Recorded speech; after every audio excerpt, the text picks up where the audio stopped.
What's going on, everyone? This is Torch contributor Frank Peteani back with the latest edition of Pro Wrestling Then and Now here on the pwtorch YouTube page, and of course, available afterwards as an audio podcast on the pwtorch VIP network. Whichever way you're consuming the show, I thank you for your support and hope you enjoy it. Today, we are looking back at WCW SuperBrawl 5 from 1995. So kind of getting back to the business at hand, if you will, of 1995 pro wrestling, which is what we have been doing. And joining me this evening, as he has before, it's been a while, but I am glad to have him back on this program, a man who knows his WCW and knows his Long Island. It is great to have somebody. We'll talk about all the little things that are unique here in a second. Longtime Torch contributor Chris Maitland. Chris, it's great to have somebody that knows good pizza, good bagels, traffic on the Belt Parkway, Billy Joel, Jones Beach, and most importantly, ordering an egg sandwich where you say everything in one word: eggs, bacon, cheese, salt, pepper, ketchup, as if it's one word, right? What's going on, Chris? How you doing tonight, buddy? Thank you. Thank you for having me. I think it's been about a year since I've been on the show. Now that I live in Columbus, Ohio, I miss a lot of things that you talk about. Though I was at Jones Beach. I took my family to Jones Beach last summer. Went back to New York to visit my family. And the pizza and bagel thing, I don't think people in New York or even New Jersey as well kind of miss the fact that, like, when you're there, you can go in some random place and get good pizza, good bagel, and when you're not there and you're used to that, it's a lot harder. I'll say that. Yeah, it is. I mean, I mean, in my day job, obviously, I do a lot of traveling, so you do find some good spots, but it's just not the same. It's just not. It's not those bagels are so thick with that New York water, and I can.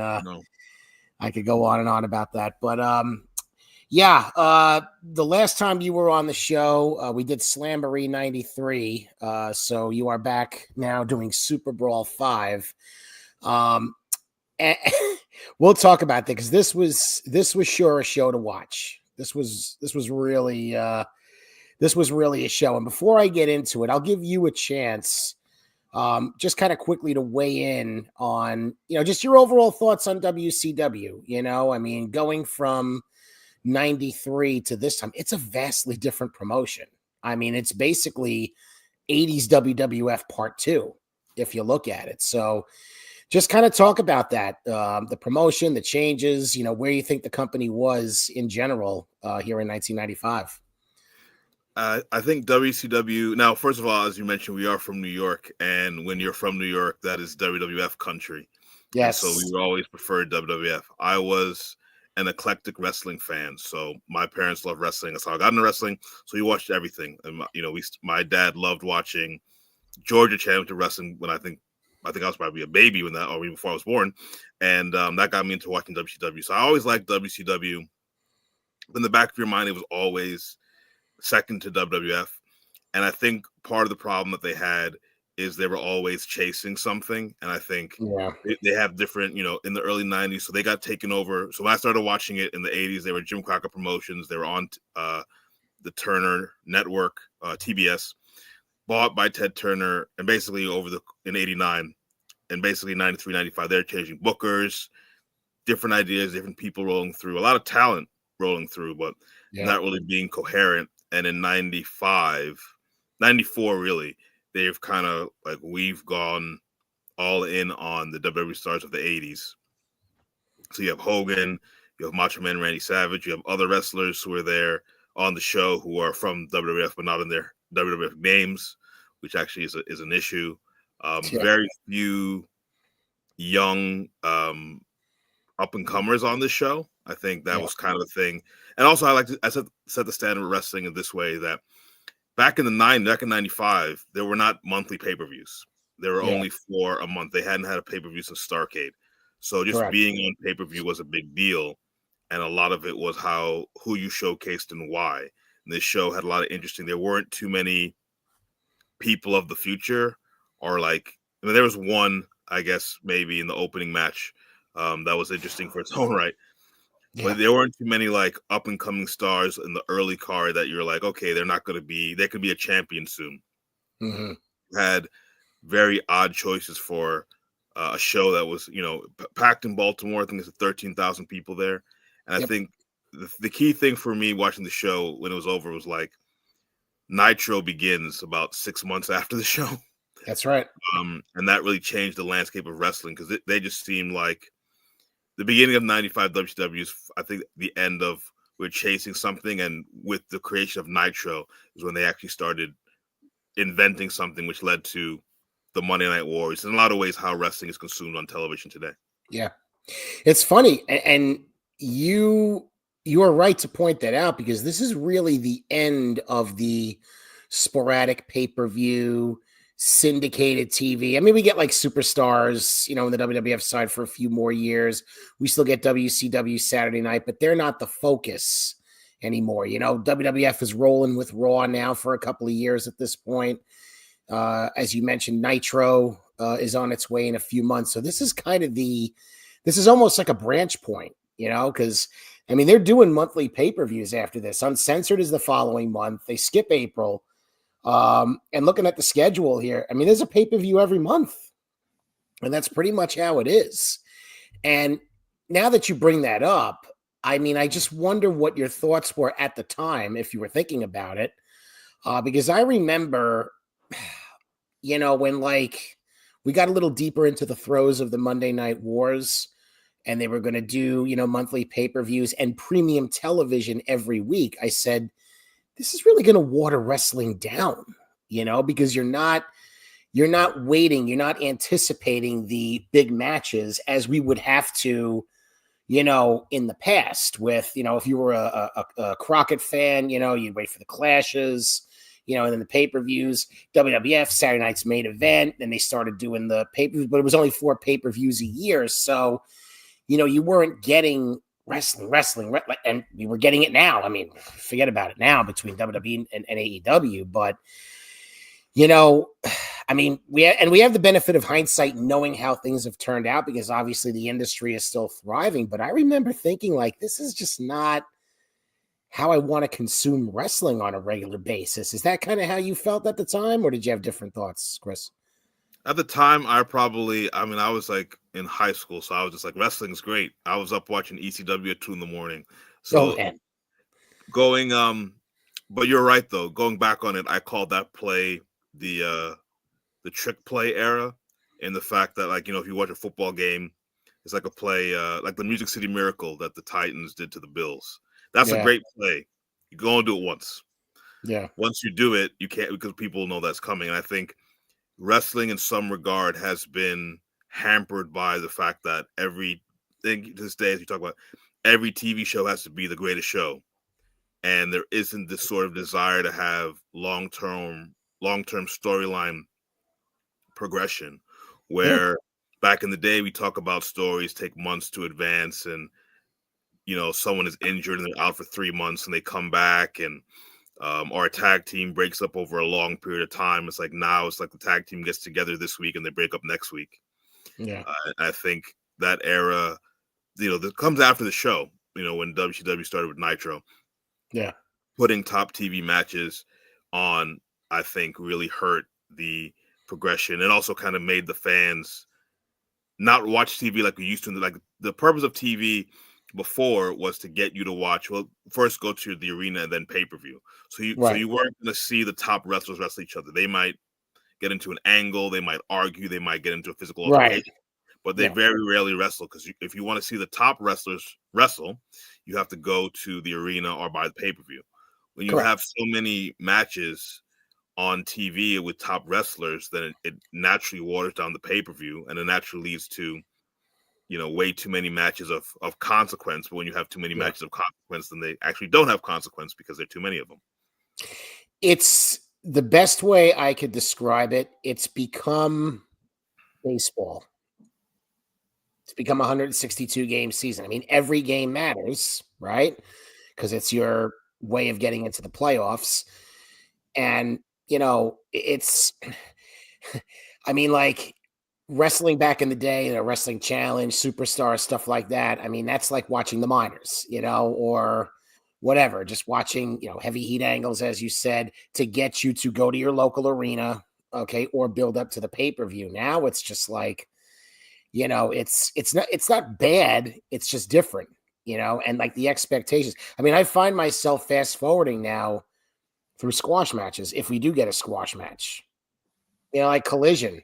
I can watch Collision in 45 minutes. There's about 2 or 3 matches I don't need to see because I know you watch Collision. You're one of the few. Yeah, I don't make it a point. I mean, if I have to skip it, I skip it. But if there's a key match, I'll watch it.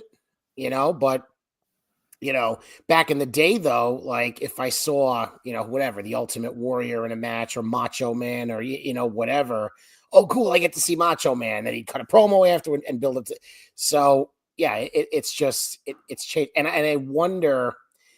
And we'll talk about the booking of this show. I wonder if that is what gives the promotion the need to book a lot of crappy finishes, DQs, or just interference finishes, because the idea is to keep the feud going, but is that necessarily good business? Okay.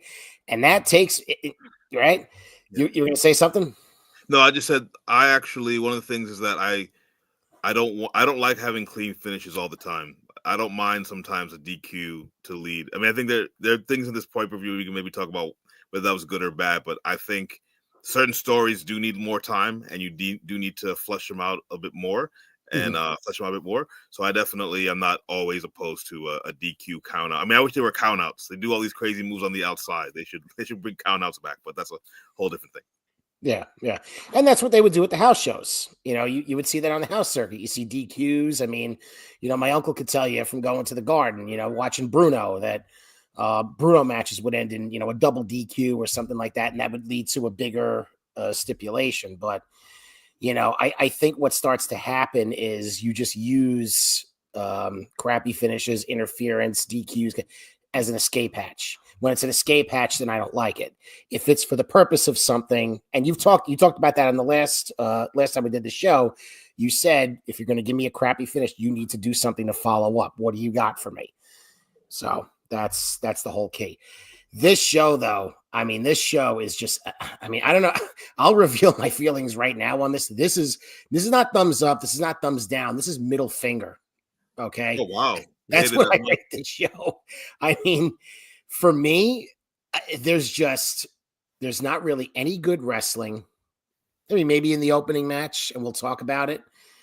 You've got 6 matches with crappy interference, 2 DQ finishes, 3 matches that lead off that have basically the same, somebody gets involved on the apron, okay, and does the same finish. You've got a dusty finish, okay, and then you've got the promotion basically clubbing you over the head, saying that there's going to be interference in the main event. And when that's the case, right? When that's the case, when you're going to do that, maybe don't book the rest of the show as such. So now the interference, by Ric Flair in the main event, which we'll get to, maybe that stands out. Now you've got a show with 6 crappy finishes, and basically your crowd, just frustrated. Now, they say that attendance usually trails performance, so sometimes the results got to bear themselves out. This pay-per-view does 180,000 buys, which was an increase from Starrcade. Probably something having to do with the Hogan-Vader match. Uncensored does 180,000. Then this thing takes, Chris, it takes a nosedive. 110 at Slamboree, 100 at Great American Bash, a little jump at Bash at the Beach, and then basically it hovers just around 100,000 the rest of the year. I mean, that's just pitiful. I mean, yeah, I think that that was kind of part of the issue with the show is, as you said, having too many finishes that are the same. I mean, some of the matches I was like, I usually when I do the show with, I didn't mention the show that I do, Wrestling Coast to Coast, Pro Wrestling Torch Daily Cast, with my good friend Justin McClellan, and I have this joke with him where I'll do Raw or SmackDown review with Wade Keller, and I'll see something and I'm like, I'm too hard on some of these indie wrestlers because they're doing the same thing on WWE, and watching the same attack at the beginning, which is like, you know, on our show, I'm always critical of that. And I'm like, oh, they were doing this in '95 WCW. And also even certain things just not really a good job of like explaining a lot of the angles for people. Yeah. Something that's a staple of now. In a day where there was no DVR, so if you missed certain shows, you would not maybe be aware. And also just sort of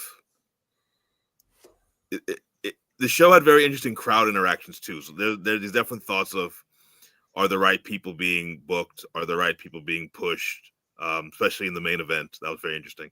But I think this was sort of, I think the thing with the pay-per-view generally is like you can maybe do a main event and maybe get you a couple pay-per-views.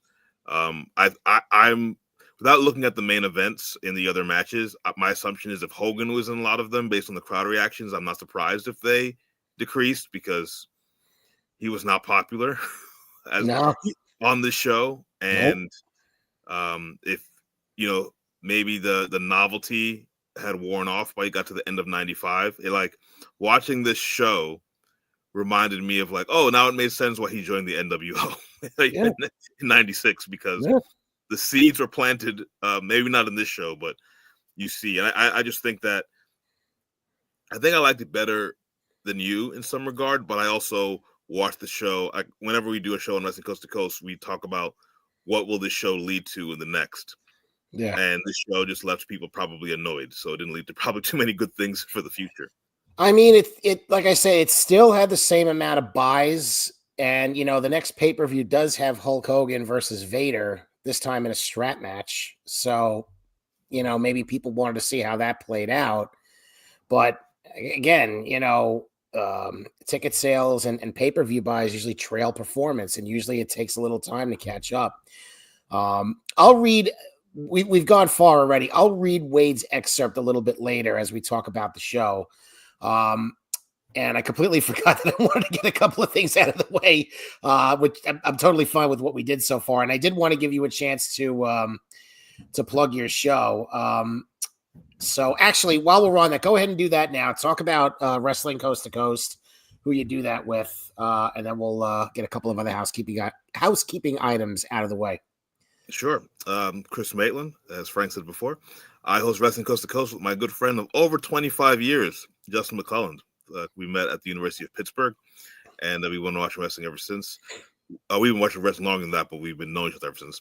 We do a show every week on independent wrestling. It comes out Wednesdays on the pwtorch daily cast feed that's available for free. There's a VIP section where you do a couple extra matches. Basically, we do a show every week.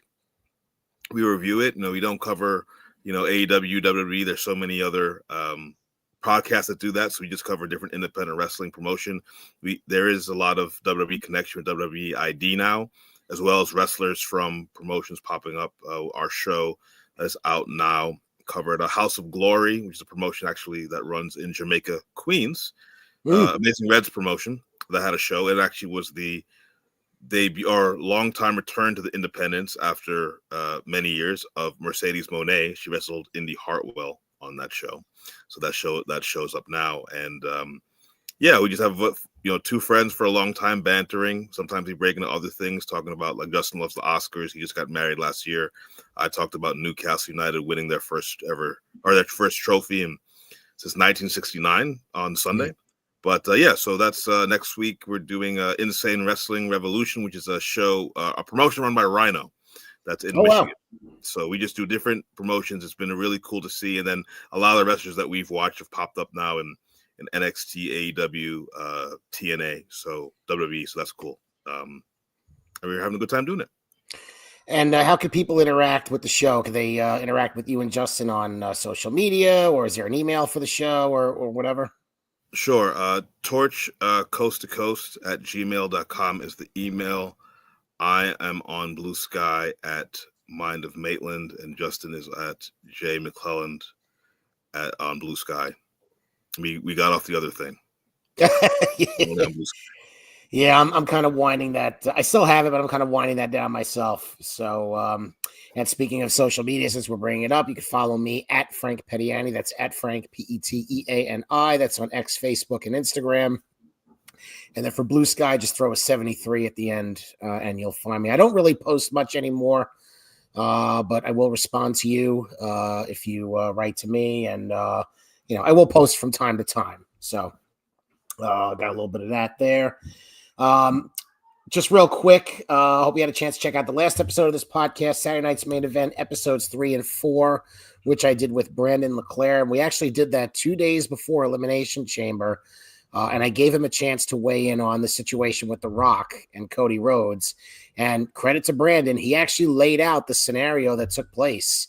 John Cena turning on Cody and seemingly aligning with The Rock. We don't know that he's actually aligned with The Rock, because that hasn't fleshed itself out yet as of the latest episode of Raw, which was this past Monday. So we'll see how all that goes.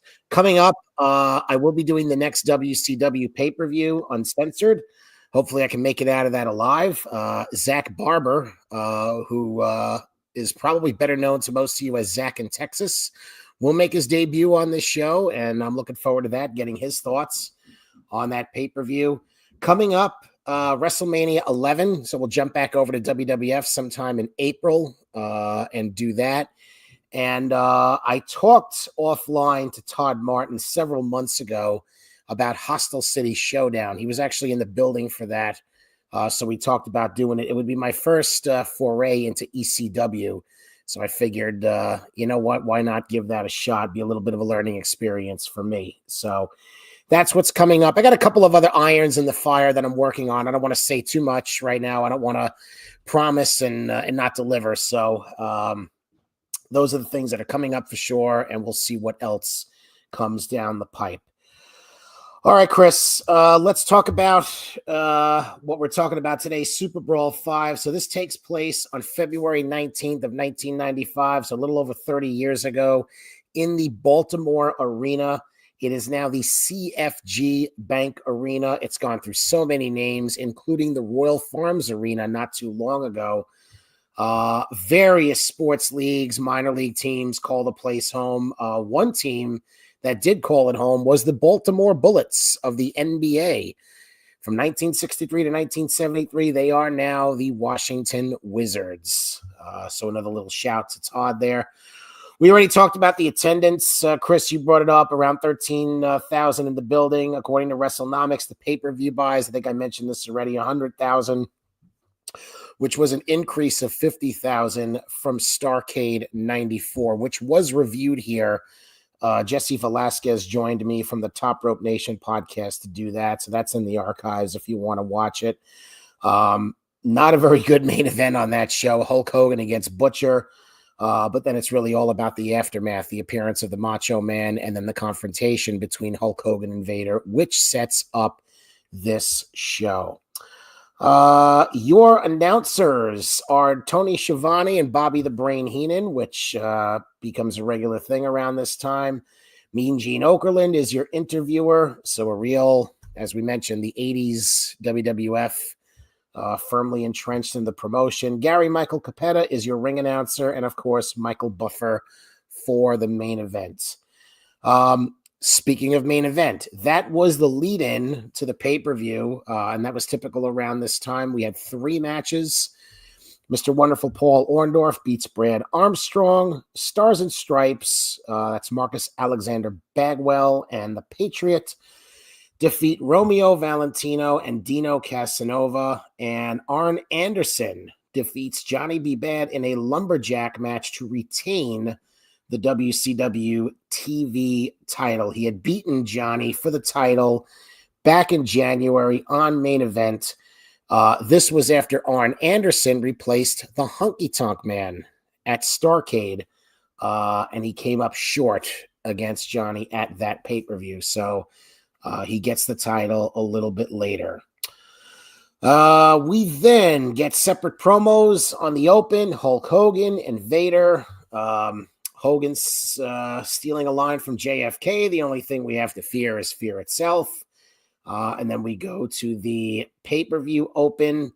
We've got Tony, Mean Gene, and Bobby setting the stage. That's kind of how they did it around this time. Usually it'd be Tony, Gene, and Bobby kind of talking about the show. Then Gene would split off, he'd go do the interviews. And then there was so I'm hoping you can unscramble this for me. So Vader, if I remember correctly, comes out of a limo. He beats up the driver, and then he smashes the window of the limousine. And there's a mystery of who was in the back of the limo. Now, if that was Ric Flair, why is he trashing the limo? I was very confused. What did I miss? Well, it was two. So one limo stops. They open it up. You see the leg of a woman. Okay, but it doesn't come out. Vader comes out the other side. They assume it's Ric Flair. As Vader gets out of the limo, he's doing his Vader. It's Vader time. His catchphrase. Another limo pulls up. Okay. He thinks it's Hulk Hogan. He accosts the driver. He punches it, smashes the window. Tony Schiavone actually is in the limo. He gets out the other side. Got it.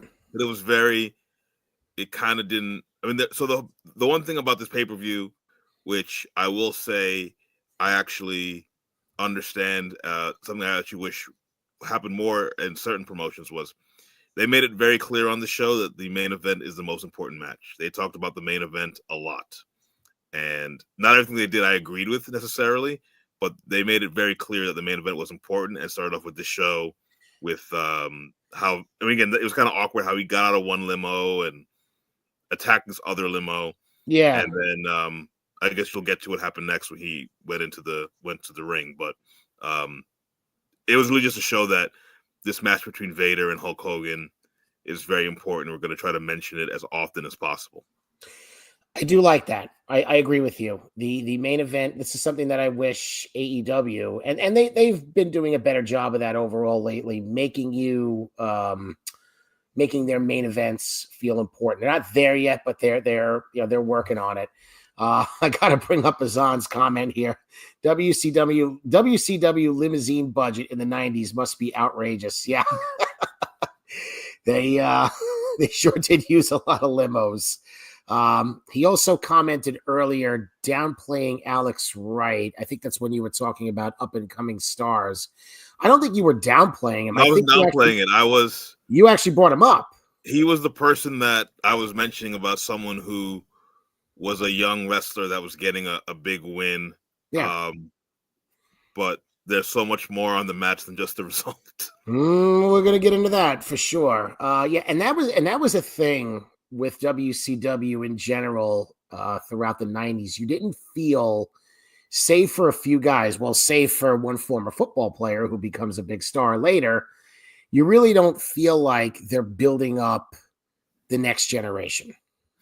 Yeah, I mean, that's kind of the problem that AEW has. They got a lot of wrestlers older than me in wrestling in prominent roles, and having people that are who've been around, obviously have name recognition, but when you put them over, all of them, or a good portion of them, over wrestlers that have upside, wrestlers that could mean more.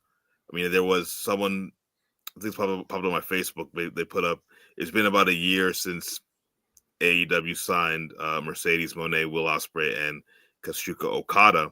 I was like, where they made a big deal about free agency, like it's sports. What has that free agency got them? They don't have higher ratings. They don't have more pay-per-view buys. So to me, the thing I talked with a good friend, Torch contributor, Rich Fam. I said the amount of money that AEW spent on Okada, they could have just pushed Takeshita and saved that money if they wanted just to push a Japanese wrestler or whatever. But I think that's the kind of thing with WCW. Did a lot. The shiny toy, the name, someone that's going to come in that is either discarded by WWF at the time. Because remember, in contrast, WWF 95 is going heavy into Diesel, obviously Bret Hart, Shawn Michaels, Razor Ramon, some people who were in WCW previously, but that's why the Hogans, the Pipers, the Savages all left to come to WCW. And then, they get this guy. I mean, we might have heard of Steve Austin. He might have done a couple of things in WWF, might have had a good career. Yeah, he was in. Steve Austin. Steve Austin's funny because I remember watching him when he first started in World Class, or maybe it was USWA. They had bought them at the time. He was Yeah. someone who I always. I actually thought, in WCW he used to have all these robes. I think he wasn't on the show, so he may have been injured, or he may have been on his way out the door pretty soon after this, or in the next couple months. It was But not too long after this. Yeah. And he was injured at the time. the funniest thing with me, Steve Austin, is always hindsight. Is that like Steve Austin's always talked about this big fumble that WCW did, but when WWF brought in Steve Austin, they gave him a terrible gimmick. He was the ringmaster. They didn't Well, bring him in as a star. They lucked into it with all the things that happened with him winning King of the Ring, but it was almost like a NFL draft. He was like, if you contrast his push when he went to WWF with Vader's push when he went to WWF, Vader came in immediately, was beating up the commissioner. He very soon had a main event against Shawn Michaels. Steve Austin was the ringmaster. He ended up becoming one of the biggest stars they ever had, but that was more accident. So the fact that they lucked into a lot. They lucked into a lot. But you just and Dustin obviously goes over there. Rod Simmons, Mick Foley.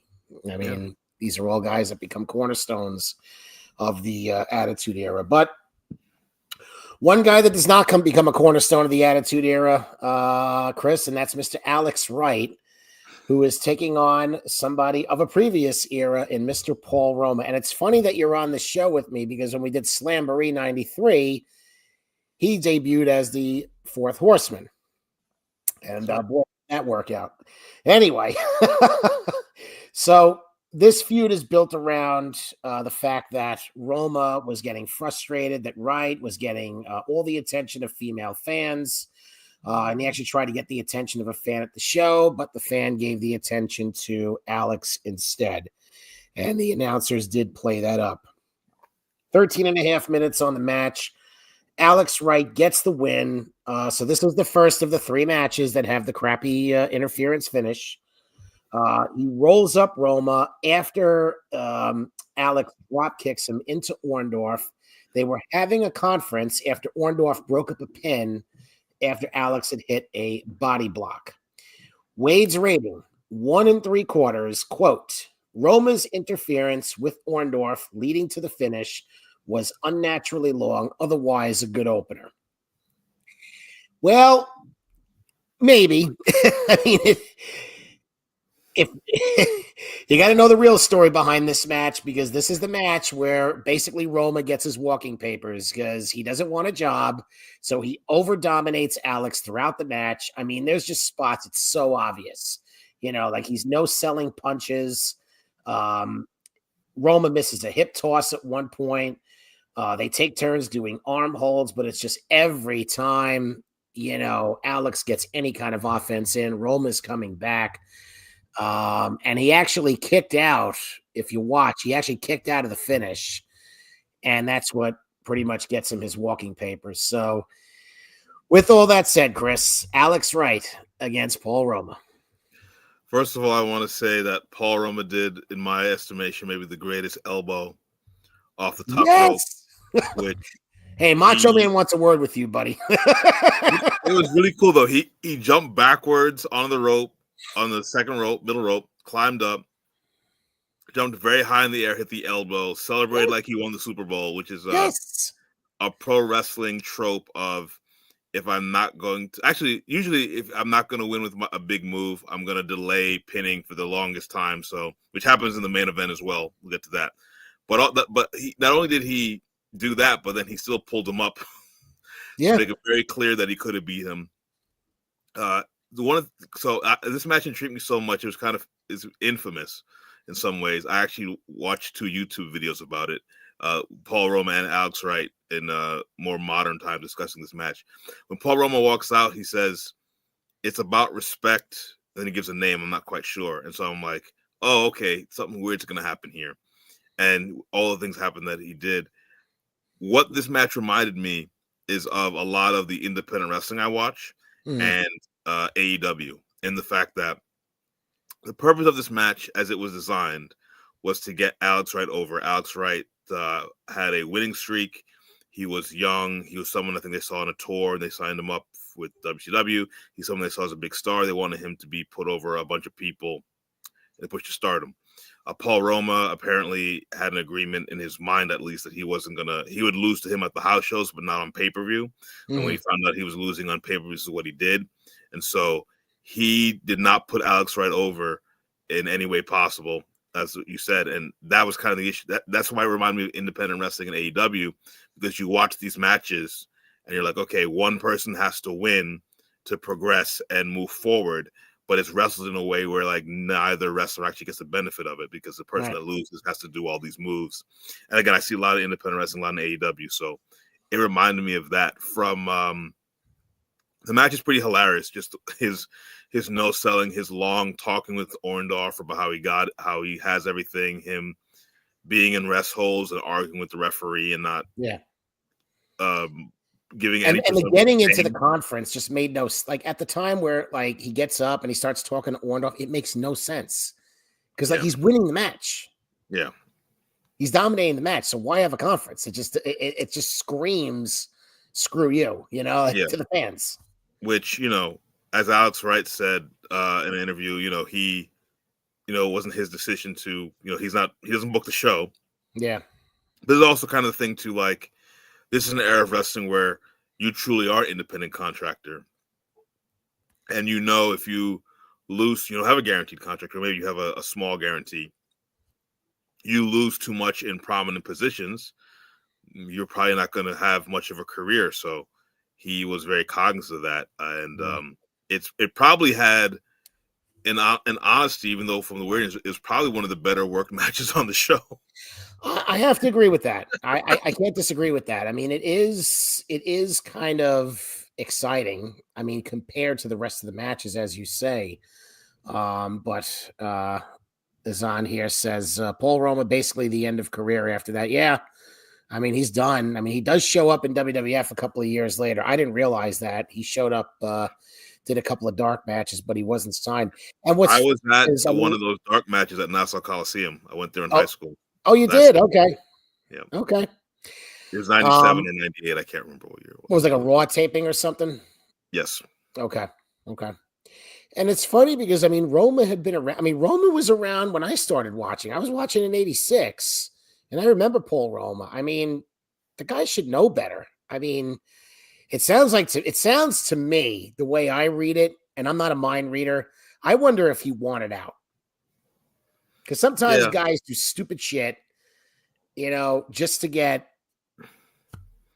He may have seen the writing on the wall, which is crazy because we're on the border of a better time in wrestling, and there would have been work for Roma. Yeah, he sort of never really appeared. I know he's been training people, because there's some wrestlers that I've covered independent on our show, Wrestling Coast to Coast, who've been trained by Paul Roma. He's still involved in wrestling, but that was pretty much his last. I mean, I think they used to tape TV before. I think he appeared in some TV matches that were taped prior, so on TV for a little bit longer. But yeah, this is pretty much the end of his wrestling career. Yeah, his contract wouldn't get renewed. Neither here nor there. I thought of a comparison in the future to him. But he was kind of a worse version. Chris Masters.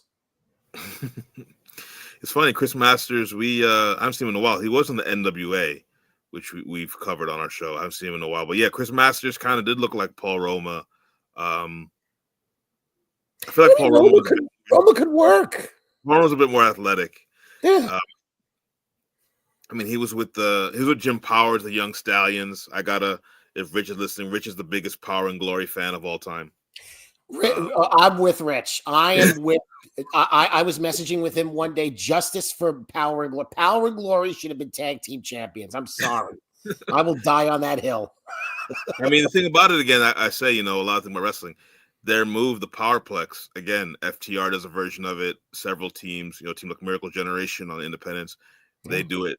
A lot of teams would do a variation of that move, which they did, 30 plus years ago. So, yeah. I I think we talked about, of course, Bobby Heenan's calling him Wonder Punk throughout the match, as he liked to do.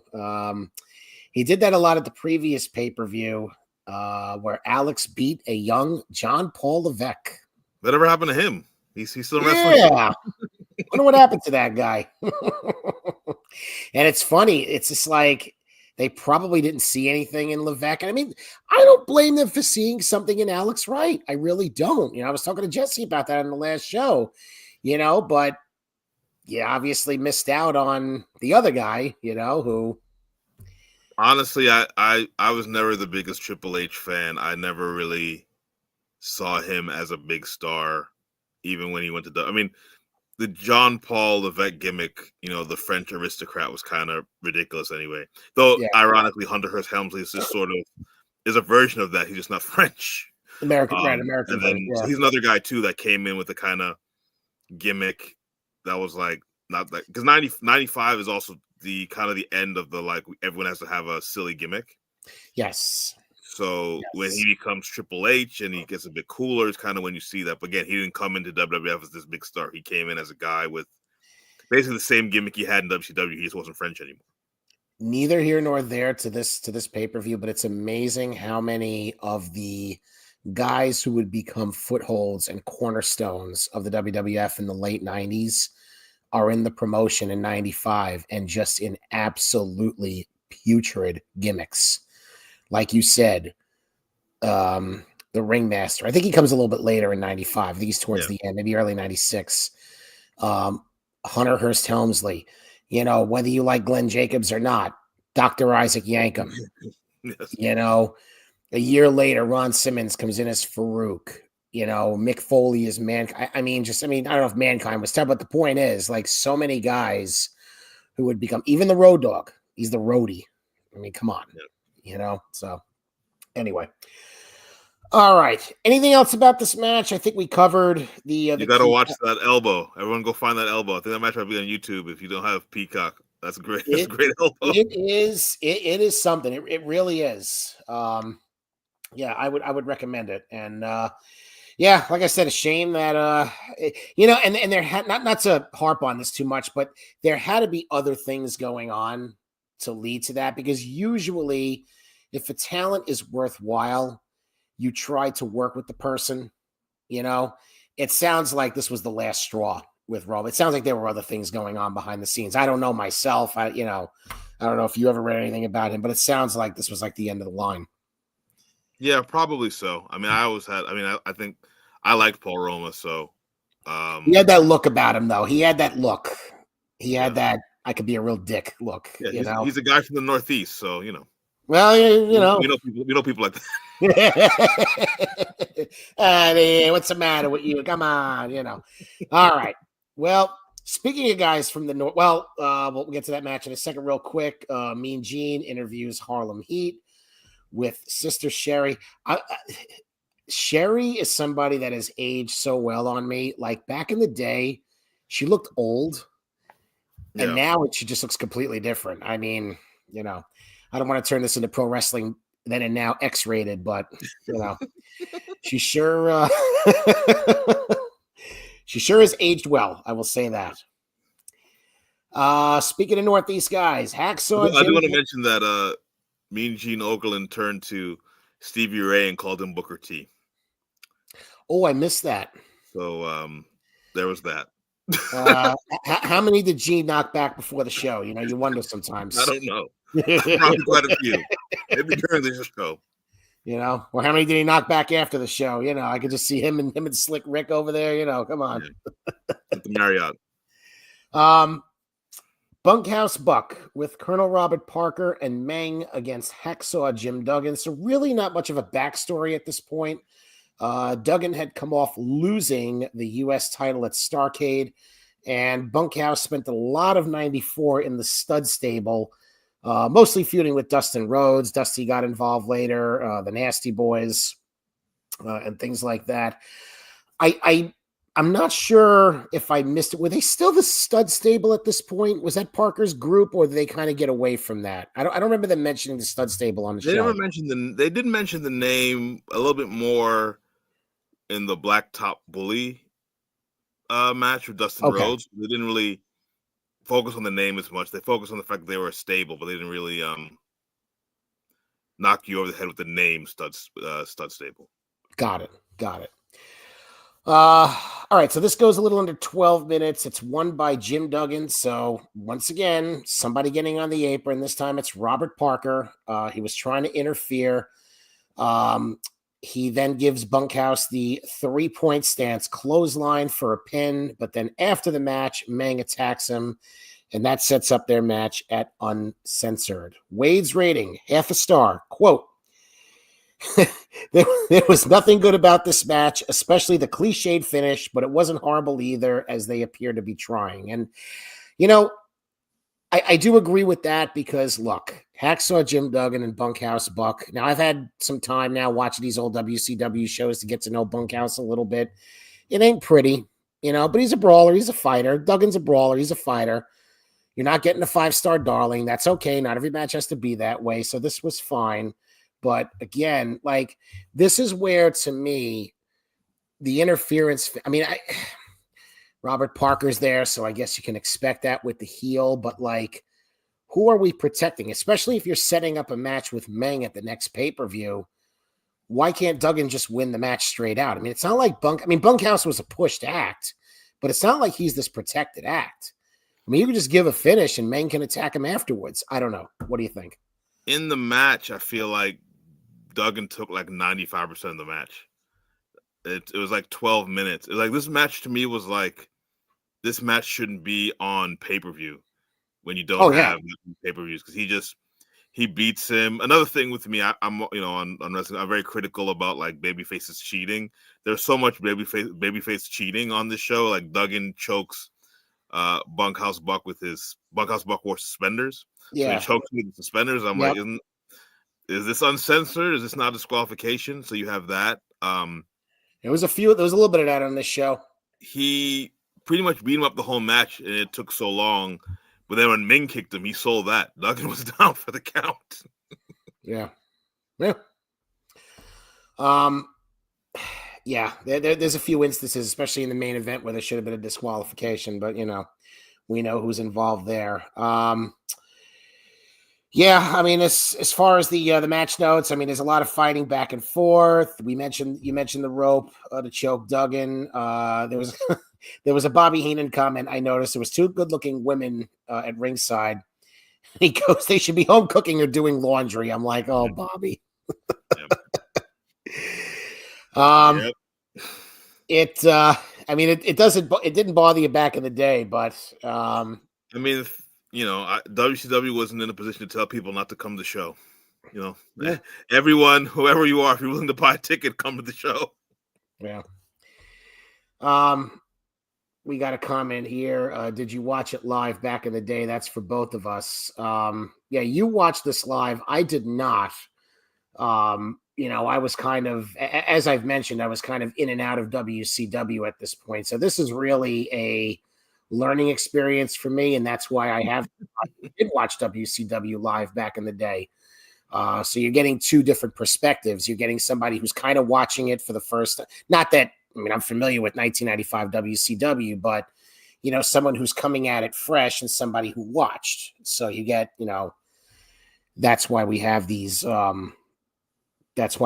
perspectives. Yeah, I did watch it live back in that time. Unless we were out of town for some reason. In my household, we watched every wrestling pay-per-view. There weren't as many. My parents, by the way, still love watching wrestling. I had to sign them up for Netflix earlier in January. Oh, there you go. To watch Raw. But back in '95, yeah, I haven't probably not seen it since, but I watched it at the time. Yeah. I had to work Sundays, so I was always, I was never really able to watch. It was always difficult for me, and it's not like you had a WWE Network back then, or whatever streaming. I mean, I guess you could buy replays and stuff like that, but I was also in school at the time and I was working, so it was hard. Back in this time period. There was a little bit of interference in the match from Parker on the apron, so that was kind of a harbinger of things to come. And then here's another Bobby Heenan comment: Duggan's in great shape. Too bad there's nothing from the ears up. So, and Frederick here, I still have the VHS recording from the pay-per-view. Not for nothing. I mean, it's so great to, be able to go on and watch wrestling. You go on your iPad, your laptop, whatever, and you can watch anything on demand. But there was something about, oh, where's my tape? I'm looking for my tape. Where is, oh yeah, here it is, and you pop it in the VCR. And there was such a satisfaction in doing that. I mean, it's fine now the way it is, but there was such a joy, right?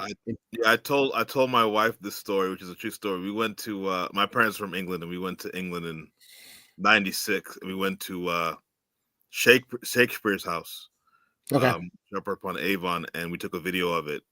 And then like a month later, I wanted to tape. I think it may have been Bash at the Beach, or it was a WCW pay-per-view, and I was like, "Where am I going to tape this?" And I'm like, "Oh, Shakespeare." This Shakespeare house video. I'm never going to watch that. So I taped over that with some WCW pay-per-view I can't remember. So yeah. You used to have tapes, and okay, are you saving this? It's just like now it's just like you got to go to where I want to watch that old AEW pay-per-view. Oh yeah, I think I got it on Bleacher Report or some crap. Or whatever. Thank God it's not on Bleacher Report anymore. Oh my God, what a mess. All right, I think we covered not much else to say about this match, right? I think we pretty much covered it. So I thought that match was pretty bad, but that match was a classic compared to the next one. Oh God, oh dear Lord, yeah. Like I said, they worked the style that fit, and I'm okay with a match if you work within your limits. I'm okay. It doesn't mean it's good. It just means that, okay, you guys did what you're capable of doing. So that's fine. And I actually made this note. I made a similar note that you made. This match today is probably on TV with a stipulation on the pay-per-view. Yeah. Bull rope match, whatever you want to call it. That's I mean, this match is probably on Collision. This is a match that leads to the Duggan Ming match on the pay-per-view. Like this Correct. Might be a match on TV that leads to a bigger match. It kind of again, also part of it, with show coverage now, it's the second match of the show. It's not supposed to be a main match. There are other matches after that had a bit more into them, but I just felt that again, miles ahead of the next match. But I just felt this match for the time was really not good enough to be on, or not, hot enough as an angle to be on a pay-per-view. Here's an idea. Put this on main event, take the lumberjack match and put it on pay-per-view. Yeah, that probably would make sense. My guess is they probably Haxley. I'm not sure. I can't remember how long Duggan was there. He probably came in '94 like a lot of other people. Yeah. They probably wanted to have an ex-WWF wrestler as opposed to Arn Anderson and Johnny B. Bad. Yeah. And who's Duggan's buddy?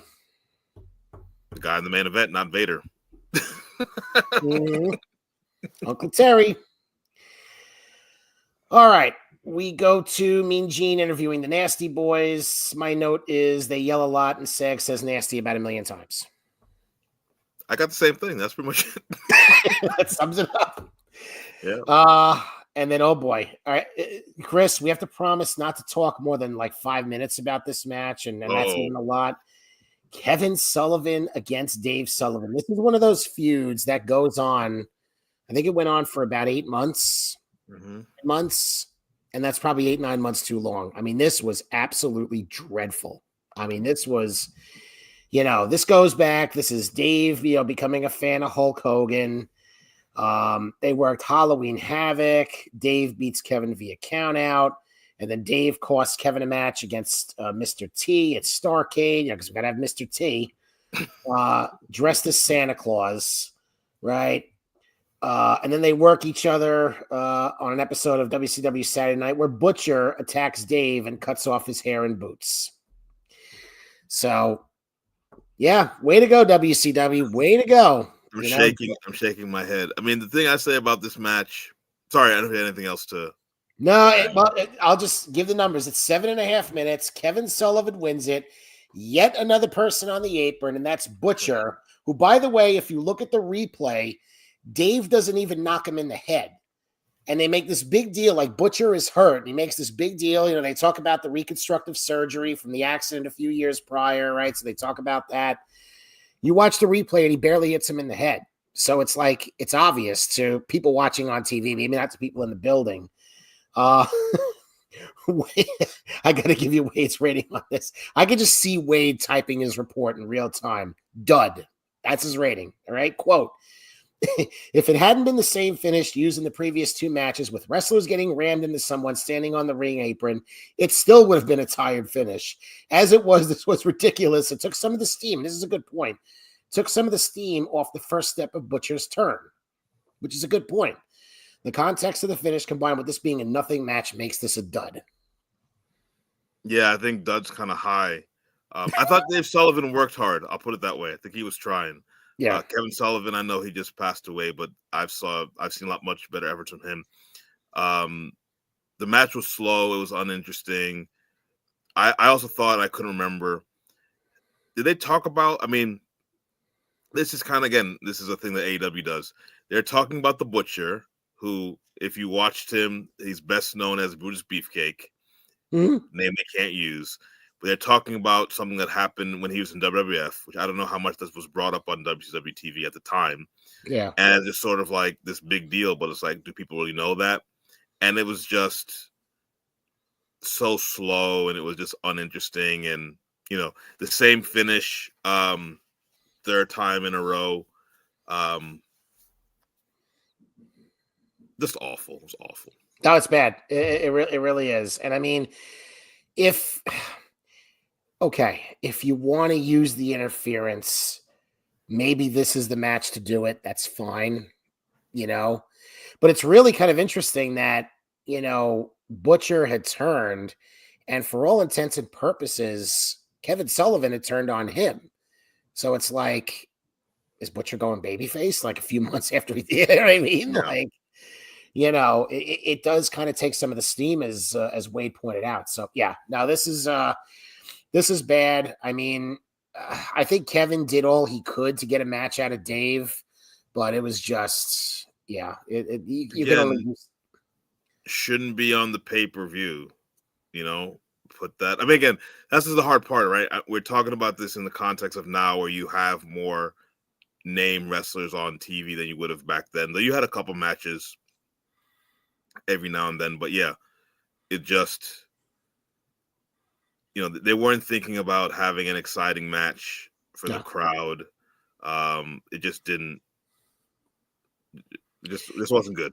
This is where, honestly, now this is where when you start bringing the luchadors in a year later, when you start getting Rey Mysterio, when you start getting Psychosis and Dean Malenko comes in, you start getting that infusion, you know, and you watch some of those pay-per-views. I mean, I reviewed some of them, and I think it was Bash at the Beach 96. My buddy Justin and I did. I think Rey and Psychosis opened that, and I was more excited about that. And even Disco Inferno against Dean Malenko was on that show, if I'm not mistaken. That was a really good match. So you start to get that infusion a year later. And it's amazing, you know, pro wrestling then and now, that's why it's amazing how, you know, watching it through the lens of today, based on what we get on Dynamite, even what we get on Raw and SmackDown. Okay, you get a lot better. I mean, there is a lot better quality wrestling now than what you did back then. You know, and something I think the wrestler that people think are like the worst wrestlers, whatever situation you think certain wrestlers are like miles ahead of some of the people in this match. Now, again, I also want to say, in context, the work is different. You have wrestlers now; they get paid more money. Mm-hmm. They have guaranteed contracts. They're not working 200 some odd days a year where they have to work tomorrow. If they don't get paid. They can go all out on pay-per-view and get hurt and just cut interviews for the next 2 months if that happens. So yeah, there's that element. There's that element to it. I do want to say for the wrestlers from a different generation. But even in the context of WCW, within a year, you see a whole different style of wrestling that gets people excited about pay-per-view. And the issue really is WCW struggled to move some of those wrestlers to the main events after they started out being in the opening matches getting exciting. That's a separate issue. But yeah, you can definitely see in, starting in 96, how the infusion of different types of wrestlers pretty much made matches like this kind of non-existent after. You get the Japanese cross, you get Jushin Thunder Liger comes over, you get guys like that, giving you those quality matches.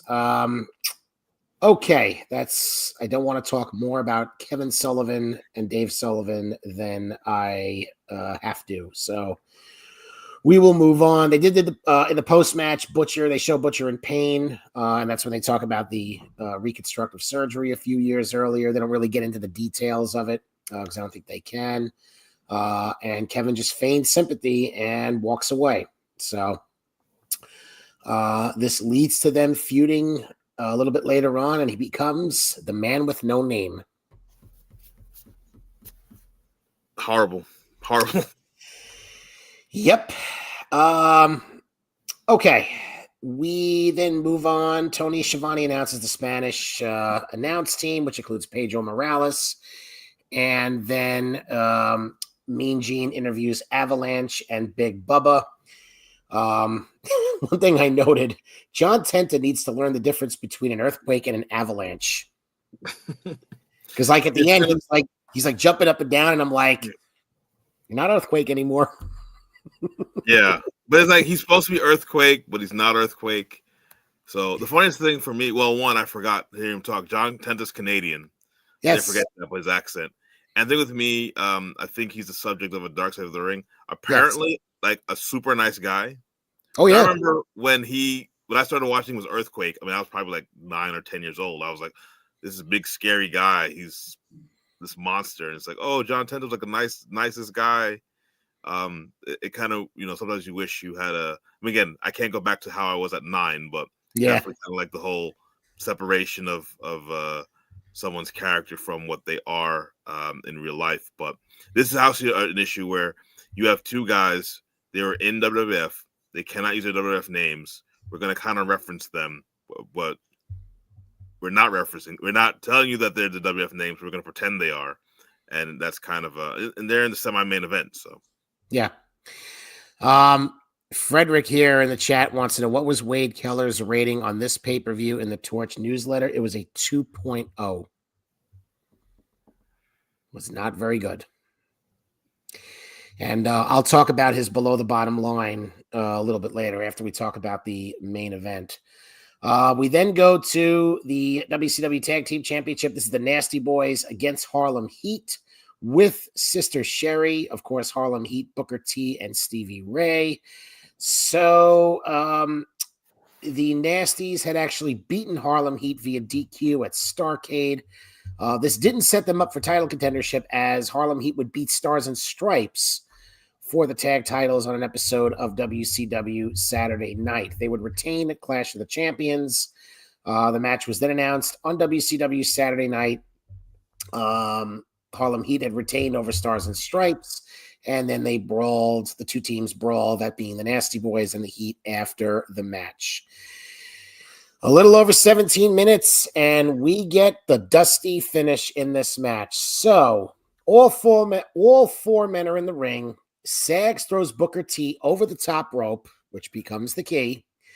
Stevie Ray then holds knobs for Sherry to hit him with the shoe off the top, which I think was what they did at Starrcade, if I'm not mistaken, or something similar.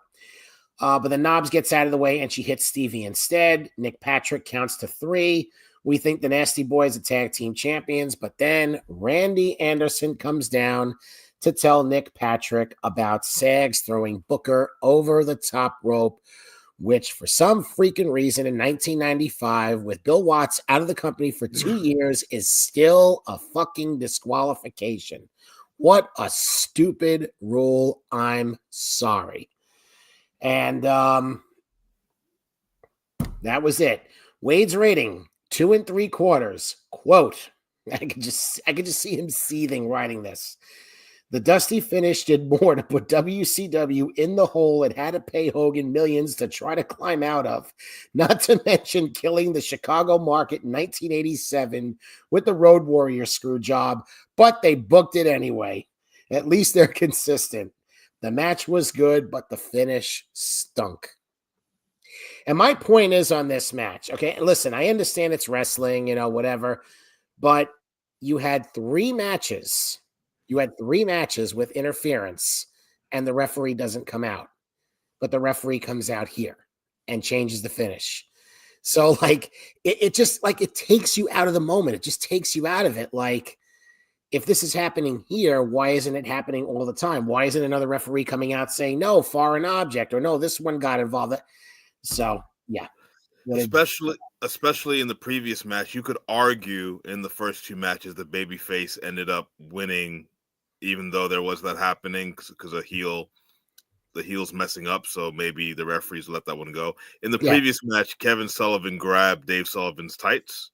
Yeah, right. Which was almost in full view of the referee, but that one was let go. This match, I thought it was a bit long to go 17 minutes, so I kind of quite understand some of the other matches. It probably had to go a bit longer. Bobby Heenan spent a lot of the time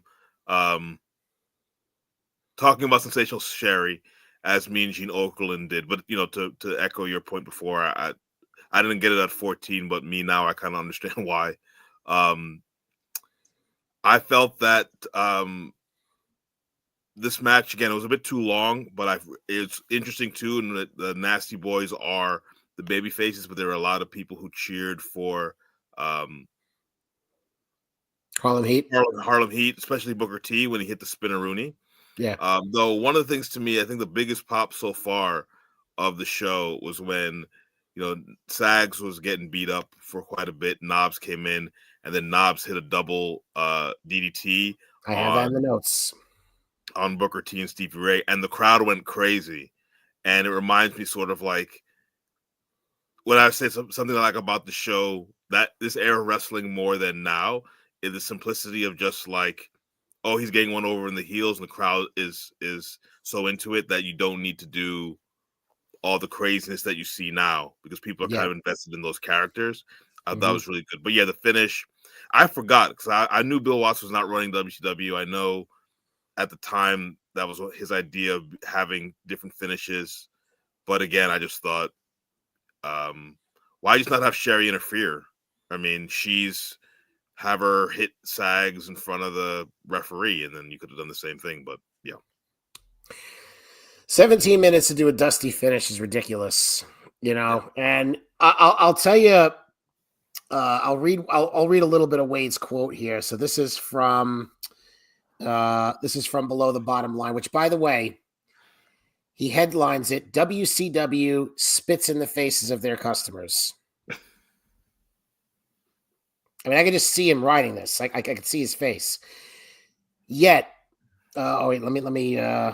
Okay, so this is what he writes. The Dusty finish killed Chicago for WCW, then the NWA, when the Road Warriors appeared to finally win the World Tag Titles from Arn Anderson and Tully Blanchard at Starrcade 87. As the Warriors celebrated, a second referee came down and reversed the decision. Many of the fans at the UIC Pavilion never returned. Yet, either out of ignorance, arrogance, or baffling genuine belief that the Dusty finish is good business, the Ric Flair, Eric Bischoff, Hulk Hogan-led WCW brought the Dusty finish back in similar circumstances. A babyface tag team, the Nasty Boys, appeared to defeat the heel team, the heel tag team champs, Harlem Heat, only to have a second ref strip them of the belts during the celebration. Quote, fortunately for WCW, their fans no longer have nearly the emotional attachment to any wrestler or team now as compared to 1987 to be so deflated from a Dusty finish that they be turned off to wrestling forever. It's still a stupid, tired, infuriating, unexplainable finish that should never, never, never, never, never be used again. That was quite a few nevers. Yeah, I feel like also watching. Before you make your point, I thought his point though about not being attached to wrestlers was interesting because he's writing this in 1995. And I feel like that could really apply today, right? Or even like 10 years ago. Because I don't think people are really attached to wrestlers anymore. I think they're attached to promotions. I mean, you see the tribalism online, okay? Yeah, it's ridiculous. The question is, was that happening? And I don't mean, I want you to make your point, but after you make your point, was the detachment from stars and the affinity for the promotions happening at this point from a fan standpoint? I see that beginning here. I always put it to ECW for me personally, because someone would do a Mm. crazy spot and they chant ECW. So you jump through a table, it's ECW, and I jump through a table, it's ECWs. It doesn't matter if it's you or me or one of the other 7 billion people in the world. They It's a chant good call. ECW, and that also makes the wrestlers disposable because you're not chanting for them. And I think part of the problem is you're not on a journey with wrestlers, either pro or against. I mean, one of the things that we joke about, on our show we talk about independent wrestling only, but I had to talk about when Hiroki Goto won the IWGP title, because he's my favorite New Japan wrestler. My wife actually got me his. Oh, wow, interesting. My wife actually got me his shirt for my birthday, Okay. which is on my Blue Sky that I put up. I haven't worn it yet, but just got it. It took a while to get from Japan. But anyway, I'm a fan of his. I've seen his journey from being someone who was in a single contention and never got it and kind of phased out, was a tag team wrestler and kind of won the last gasp to get that title. And that's kind of how people got into wrestling. You don't get into wrestling for moves and matches and wrestlers being disposable parts, because, again, your favorite wrestler might leave the promotion. And you shouldn't watch a promotion if it doesn't have people that you like or people you want to see lose. But part of it, to me, I always say, is this is kind of the element. The 90s is kind of begins the element of watching wrestling not like a sport. Yeah. Where we talk about this, Frank is a fan of the Mets. I'm a fan of the Yankees. There may be a Subway Series one day again, hopefully, because when they had the last one, I was in college and I was around people who didn't care. Yeah. But when you're a fan of your sports team, they are the babyface. Yeah. Not every team you go against is the heel, but you want them to win. And I feel like you don't watch. If the Yankees play the Mets, we're not going to just watch, oh, it was a really good game and it was close and blah, blah, blah. We're not watching for that. We're watching for the result of one winning, hopefully for my team, in my case, and hopefully your team in your case. But too many people watch wrestling as like the result doesn't matter, and therefore you don't have that attachment to it, because I'm just watching a baseball game. Like I'm watching the Twins and the Royals because I'm sitting at home and I have nothing better to do. And there are a couple home runs are hit. That's nice, but I don't really care who wins. Yeah. And too many people watch wrestling that way. Yeah. Yeah. And it's certainly, I mean, it's not how I watch. I mean, it's not how I watch wrestling. I mean, I watch to see people win, to see people lose, but also to see the payoff to what I've been watching on TV. I mean, these two teams have been wrestling, and it feel like they were feuding for a while, because they worked at Starrcade. I don't recall if they worked before, but I know I covered those pay-per-views. But at some point, I guess they felt that the heat would be on Harlem Heat, and now the eventual win by the Nasty Boys would be even more satisfying. But I don't know. I think he just pissed people off. Let's see. I didn't want to do this now, but I think at the next pay-per-view, they do work in a Falls Count Anywhere. And yes, they do. And spoiler alert, they do win. 30-year-old spoiler. Yeah, right. Spoiler. They do win the match, but it looks like the title is not involved. The title was not on the line. How about that? So, yeah, I think that's the problem with WCW in the show. You had 2 title matches. Yeah. Both end in disqualification. Yeah. And again, the mentality, as you said before, like this is the pay-per-view. There are not that many of them. It's supposed to be an end result. I understand there has to be some matches that maybe you want to continue. Again, if you're going to do that in the main event, don't do this here. Correct. That's the point. And that's his point right here. Let's see here that there's an excerpt to do it once.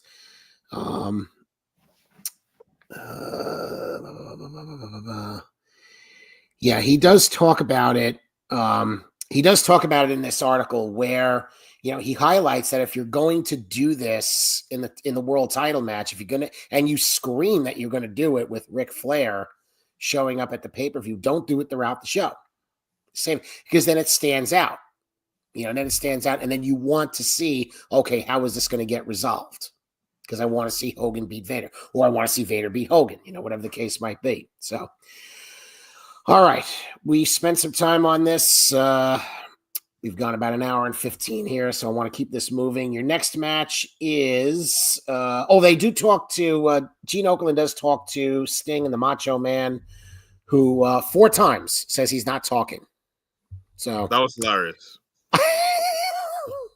He just kept saying that. Sting kept trying to get him to talk. He wouldn't, and finally Sting just gave up and said they're gonna go. They're wrestling Big Bubba and Avalanche, but yeah, Macho Man, one of my favorites.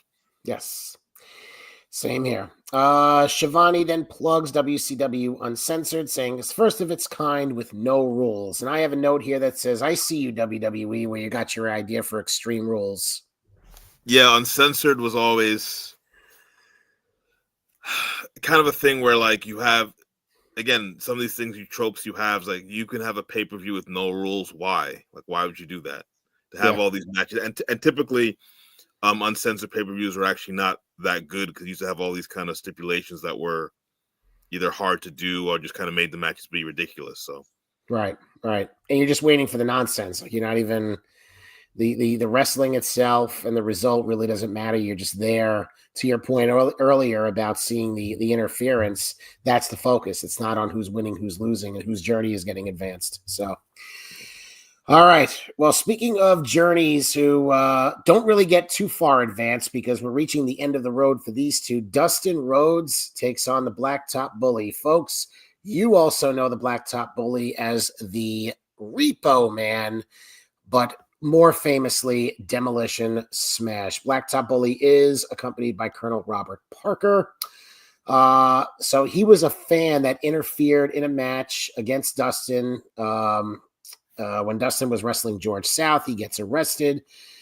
He returns. They go back and forth until it was finally announced on WCW Saturday Night that they would face at this show.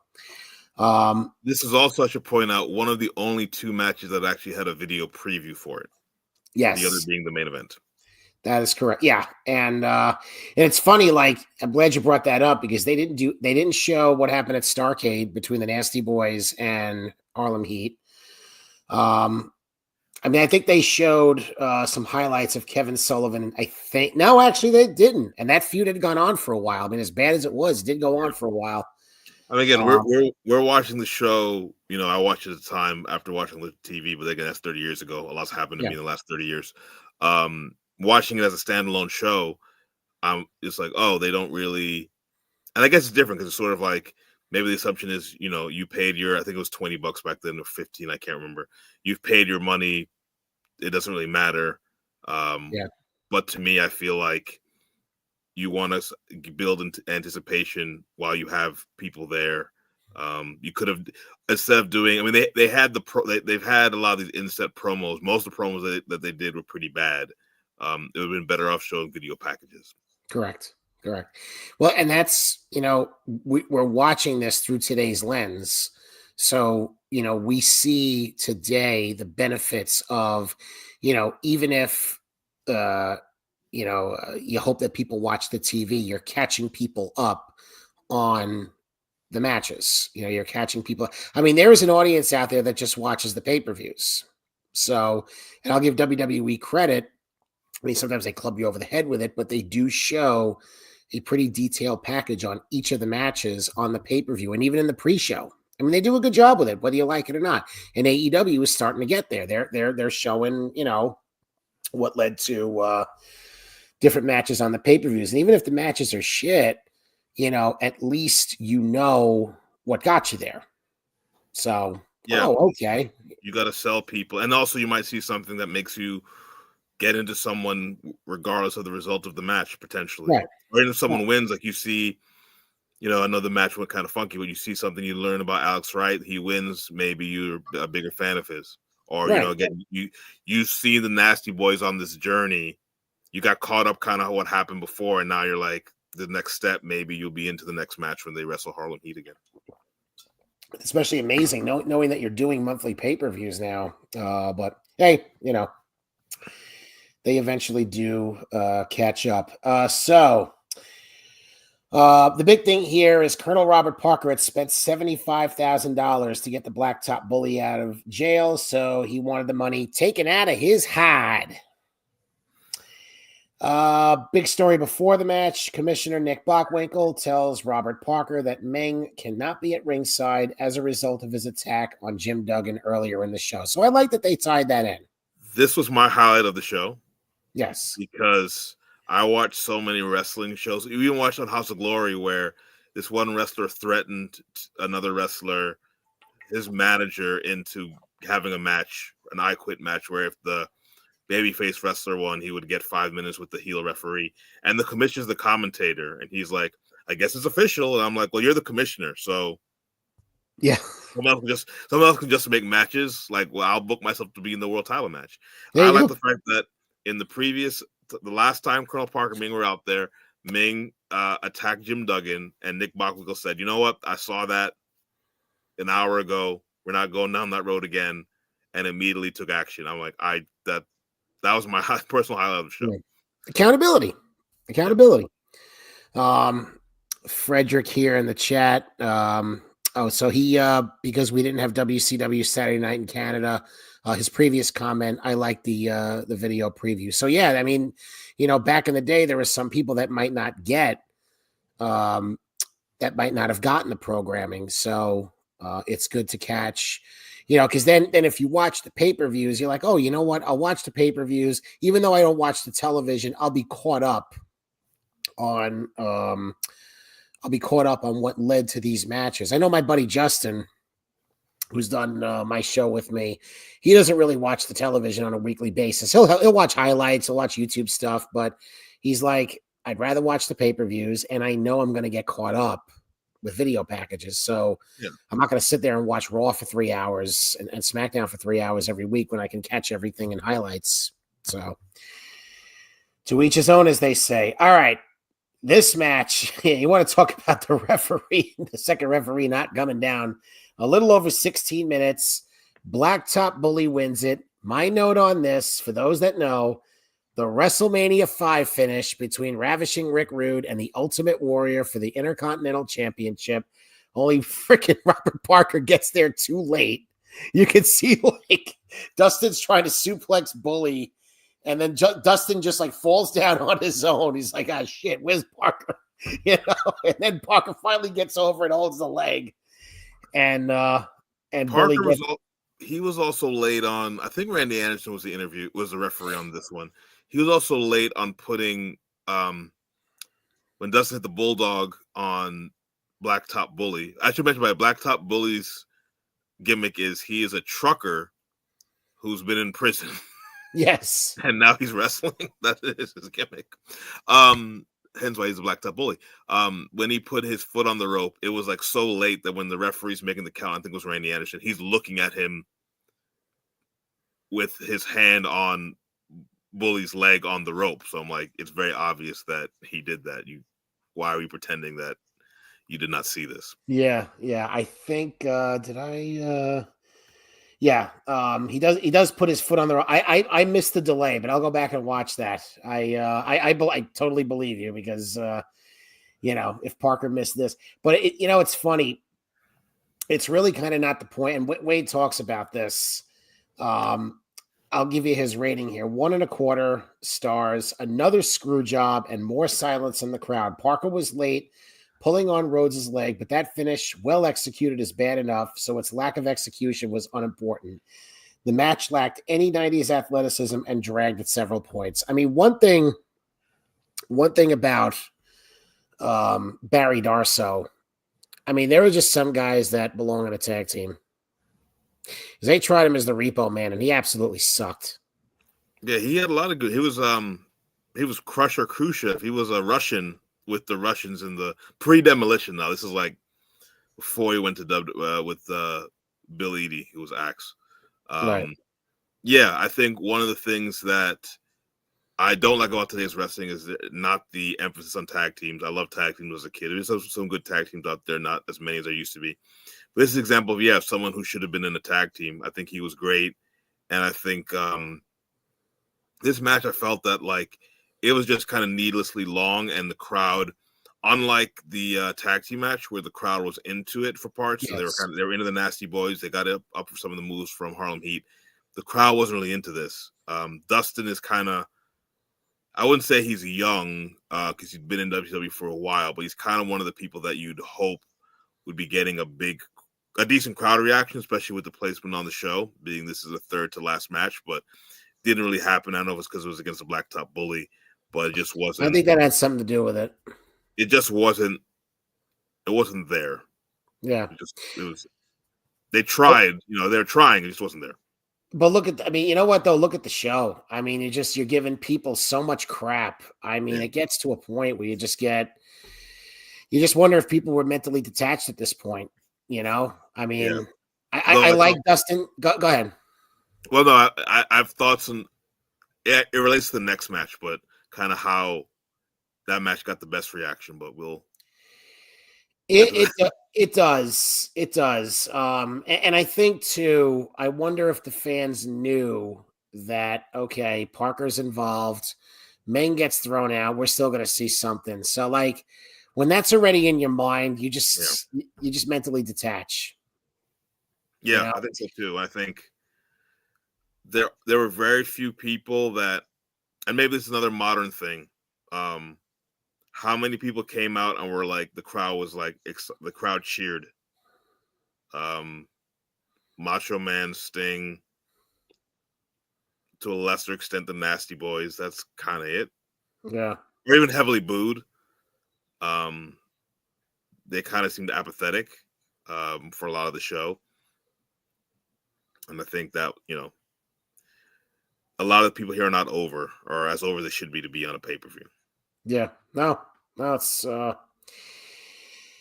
not. And I'd be curious. I mean, I wish I had time to watch all the television leading to these. I mean, I probably should. There's just only so much wrestling I could watch. So I try to catch up on most of everything through reading. By the way, Sean gives us a little shout here. Just jumping in to say hi, Frank and Chris. Appreciate you guys. Tournament time is here. LOL, basketball is it for me tonight. Yeah, Sean, Sean's a big college sports guy, so good for you. I'm not. I've never caught on to March Madness, so I'm listening to Sean. Actually, he's with Jason Powell. So shout out okay. to you. For me, I went to Pitt, University of Pittsburgh. I think my cup. Yes, sir.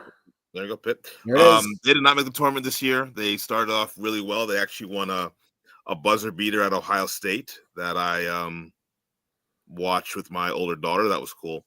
But then they just fell apart in the ACC. And the ACC basketball isn't really good too. Only 4 ACC teams made the tournament. 2 lost in the first round. Both got upset. Yeah. So this is the least college basketball I've watched dating back to probably when I was watching these pay-per-views. But the NCAA tournament, men's tournament, and women's too, is probably the easiest tournament to watch if you're home or whatever. Just turn on the TV. There's a decent basketball game on. You'll get into it. So, yeah. Did St. John's win? Not to talk too much about basketball. Is St. John's still in the tournament? Or are they out? The tournament started today, the 64. St. John's had their best season since like 98, maybe. They're number 2 seed, so they have a lot of people are thinking that they have a chance of being at least making the Final Four. Yeah, I mean that's if anything, I'd watch I'd watch that. Sean says they are up early right now, so we'll see what happens. I might try to turn the game on. All right, back to the pay-per-view. Not a lot to say about the match. We mentioned the finish. We mentioned the time. 16 minutes for a for another garbage finish. They go at it before the bell. At one point, Bully pulls Dustin's jacket over his head. At one point, Dustin gets chop blocked. There's an armhole, but then there's a little bit of a reversal. Like Bully briefly reverses and does a body slam. But then after avoiding a leapfrog, Dustin goes back to an armhole. There's a KFC chant. Did you catch that? I did, yeah, because Colonel Parker, they think he looks like Colonel Sanders. Colonel Sanders. Okay. I thought it had something to do with like they thought because Bully's a truck driver, like truck drivers. No, I think he's Colonel Sanders. This is hilarious. It was very hilarious to me, but yeah. At one point, this was great. Bobby Heenan, when Colonel Parker attacks Dustin, he's trying to kick the dust out of his shoes. But yeah, we mentioned at one point Dustin comes back, he pulls Bully's shirt off, performs an atomic drop on him. We talked about Parker putting Bully's foot on the ropes, getting there too late, so we covered pretty much everything there. They are headed for the only King of the Road match in company history and uncensored, and that match gets them fired. Yes. I don't remember. I mean, I know you're going to review that, so I can't remember why it actually got them fired. I remember watching. I think they oh yeah. Yep. Now, for those of you listening on listening afterwards on VIP, I just pretended to blade my head. So yes, they get in trouble for blading, and they have to edit the match. They have to edit the match because it was against company policy. So I think there was more to it than that. I call bullshit on that. I think there was more to it. But we'll talk about that at the next pay-per-view. Mean Gene interviews Vader. He's flipping out in the locker room. And Gene questions who was in the limousine earlier. And then Gene brings out 12-time at this point, WCW champion Ric Flair, who mentions Hulk Hogan, and the crowd boos. Yeah, so I thought, man, that all this talk about Hogan getting booed now, I mean, he was getting booed 30 years ago. I thought it was very interesting because Ric Flair, who is a heel on the show, but he's Ric Flair, and he's in WCW, NWA Flair country, so people love him. He's talking about his history with Dusty Rhodes, who's a commentator. People love him. He's talking about Sting and Macho Man. People love Sting and Macho Man. And then he mentions Hulk Hogan, who I think part of it was, didn't Hulk Hogan... was it Fall Brawl? Maybe one of the previous pay-per-views. He had a match with Ric Flair where Ric Flair lost. Ric Flair had to retire. Halloween Havoc. So I think part of it with the fans are like, we love Ric Flair. He's not wrestling because of Hulk Hogan, basically. We don't like Hulk Hogan because we don't see him as part of the team. And to me, that was like, oh, and it actually made sense because there was so much emphasis. Like, I feel like they were beating you over the head that Vader's like horrible. I mean, Vader is a big, huge, mean monster. That's his gimmick. But like, they were beating you over the head with that on the show to maybe make you be more sympathetic for Hogan at the end. That's what I felt. They were definitely bringing up Vader's unstoppable, Vader's a monster, Vader's out of his mind to sort of get sympathy for a baby face Hulk Hogan. I'll read you Bruce Mitchell, former columnist here, who rated the show as 6. The first thing I ever learned about professional wrestling is that now and forever, Ric Flair is a babyface. WCW embarrasses itself every time it tries to prove otherwise, and Ric Flair embarrasses himself every time he acts like Hogan's personal pinball. I mean, he's not wrong. That's not unfair. I mean, every time Ric Flair showed up on property, he's getting cheered. I think part of WCW's problem, and this even extended into the NWO era, is WCW always was like ashamed of who they were. Like they were always looking for someone from WWF, someone from It's a good point. Up north, someone from whatever to be cooler. Even even in the Crockett days, they were so focused on doing different cities, bigger cities. But the fans, the fans who embraced them for a long time didn't want to hear that they were not the best. They didn't want to have someone else come in and look down upon them. And they saw Ric Flair as the biggest star they had, and him being, well, we'll go on what happens, but like, yeah, I mean, and that wasn't even as bad. I think what happened in the next pay-per-view or the future pay-per-view. But yeah, they make him look bad, and it's like, it annoys the fans because he's their guy, and they don't want their guy to look bad. You know, it's funny. I enjoyed watching WCW more before Hogan got there. And I think they were actually on their way had they just stuck to who they were. To your point, the point that you just made, and that rings loud and clear. Had they just stuck to who they were and had they developed, the next generation, I think they would have been fine.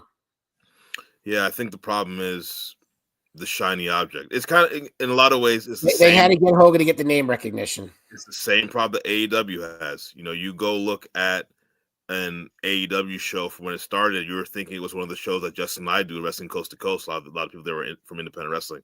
When a plethora of wrestlers from WWE became available, they signed up a lot of them. And some of them, I'm not, you can argue over each one. I think they signed someone like Swerve Strickland from WWE. That made sense, but he also wasn't older and hadn't been on TV for a long time. They get caught in the shiny object as opposed to creating the name and realizing that you're better off if you're able to create, it's kind of like sports, They always talk about, the Jets. I'm a Jets fan, New York Jets, have made the playoffs since 2010. The Jets, not this year because they have a different approach, but they always were big on free agency. Actually, a team that's also big on free agency in football is Jacksonville Jaguars. They're not so great. And, the teams that are the best teams in the NFL are the ones that draft well. They don't pay a lot of money for players who are past their prime. They draft guys out of college who play for 6-7 years. And I think that's kind of the WCW's always had this sort of thing at the time of just trying to find names, just people going to watch for names as opposed to building your own stars. And part of it is a little bit of an inferiority complex. You don't think you can build certain people, so I'll just get it from here and I'll be easier for me. But in the long run, developing the skill of developing your own is better.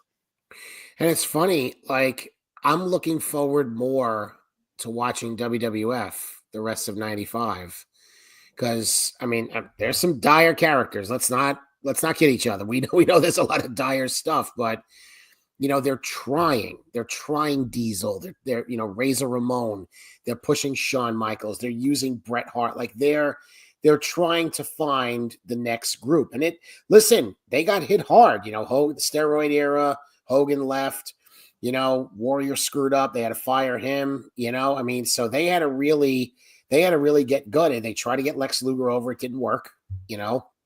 So they're trying at this point. Whereas WCW is just a lot of.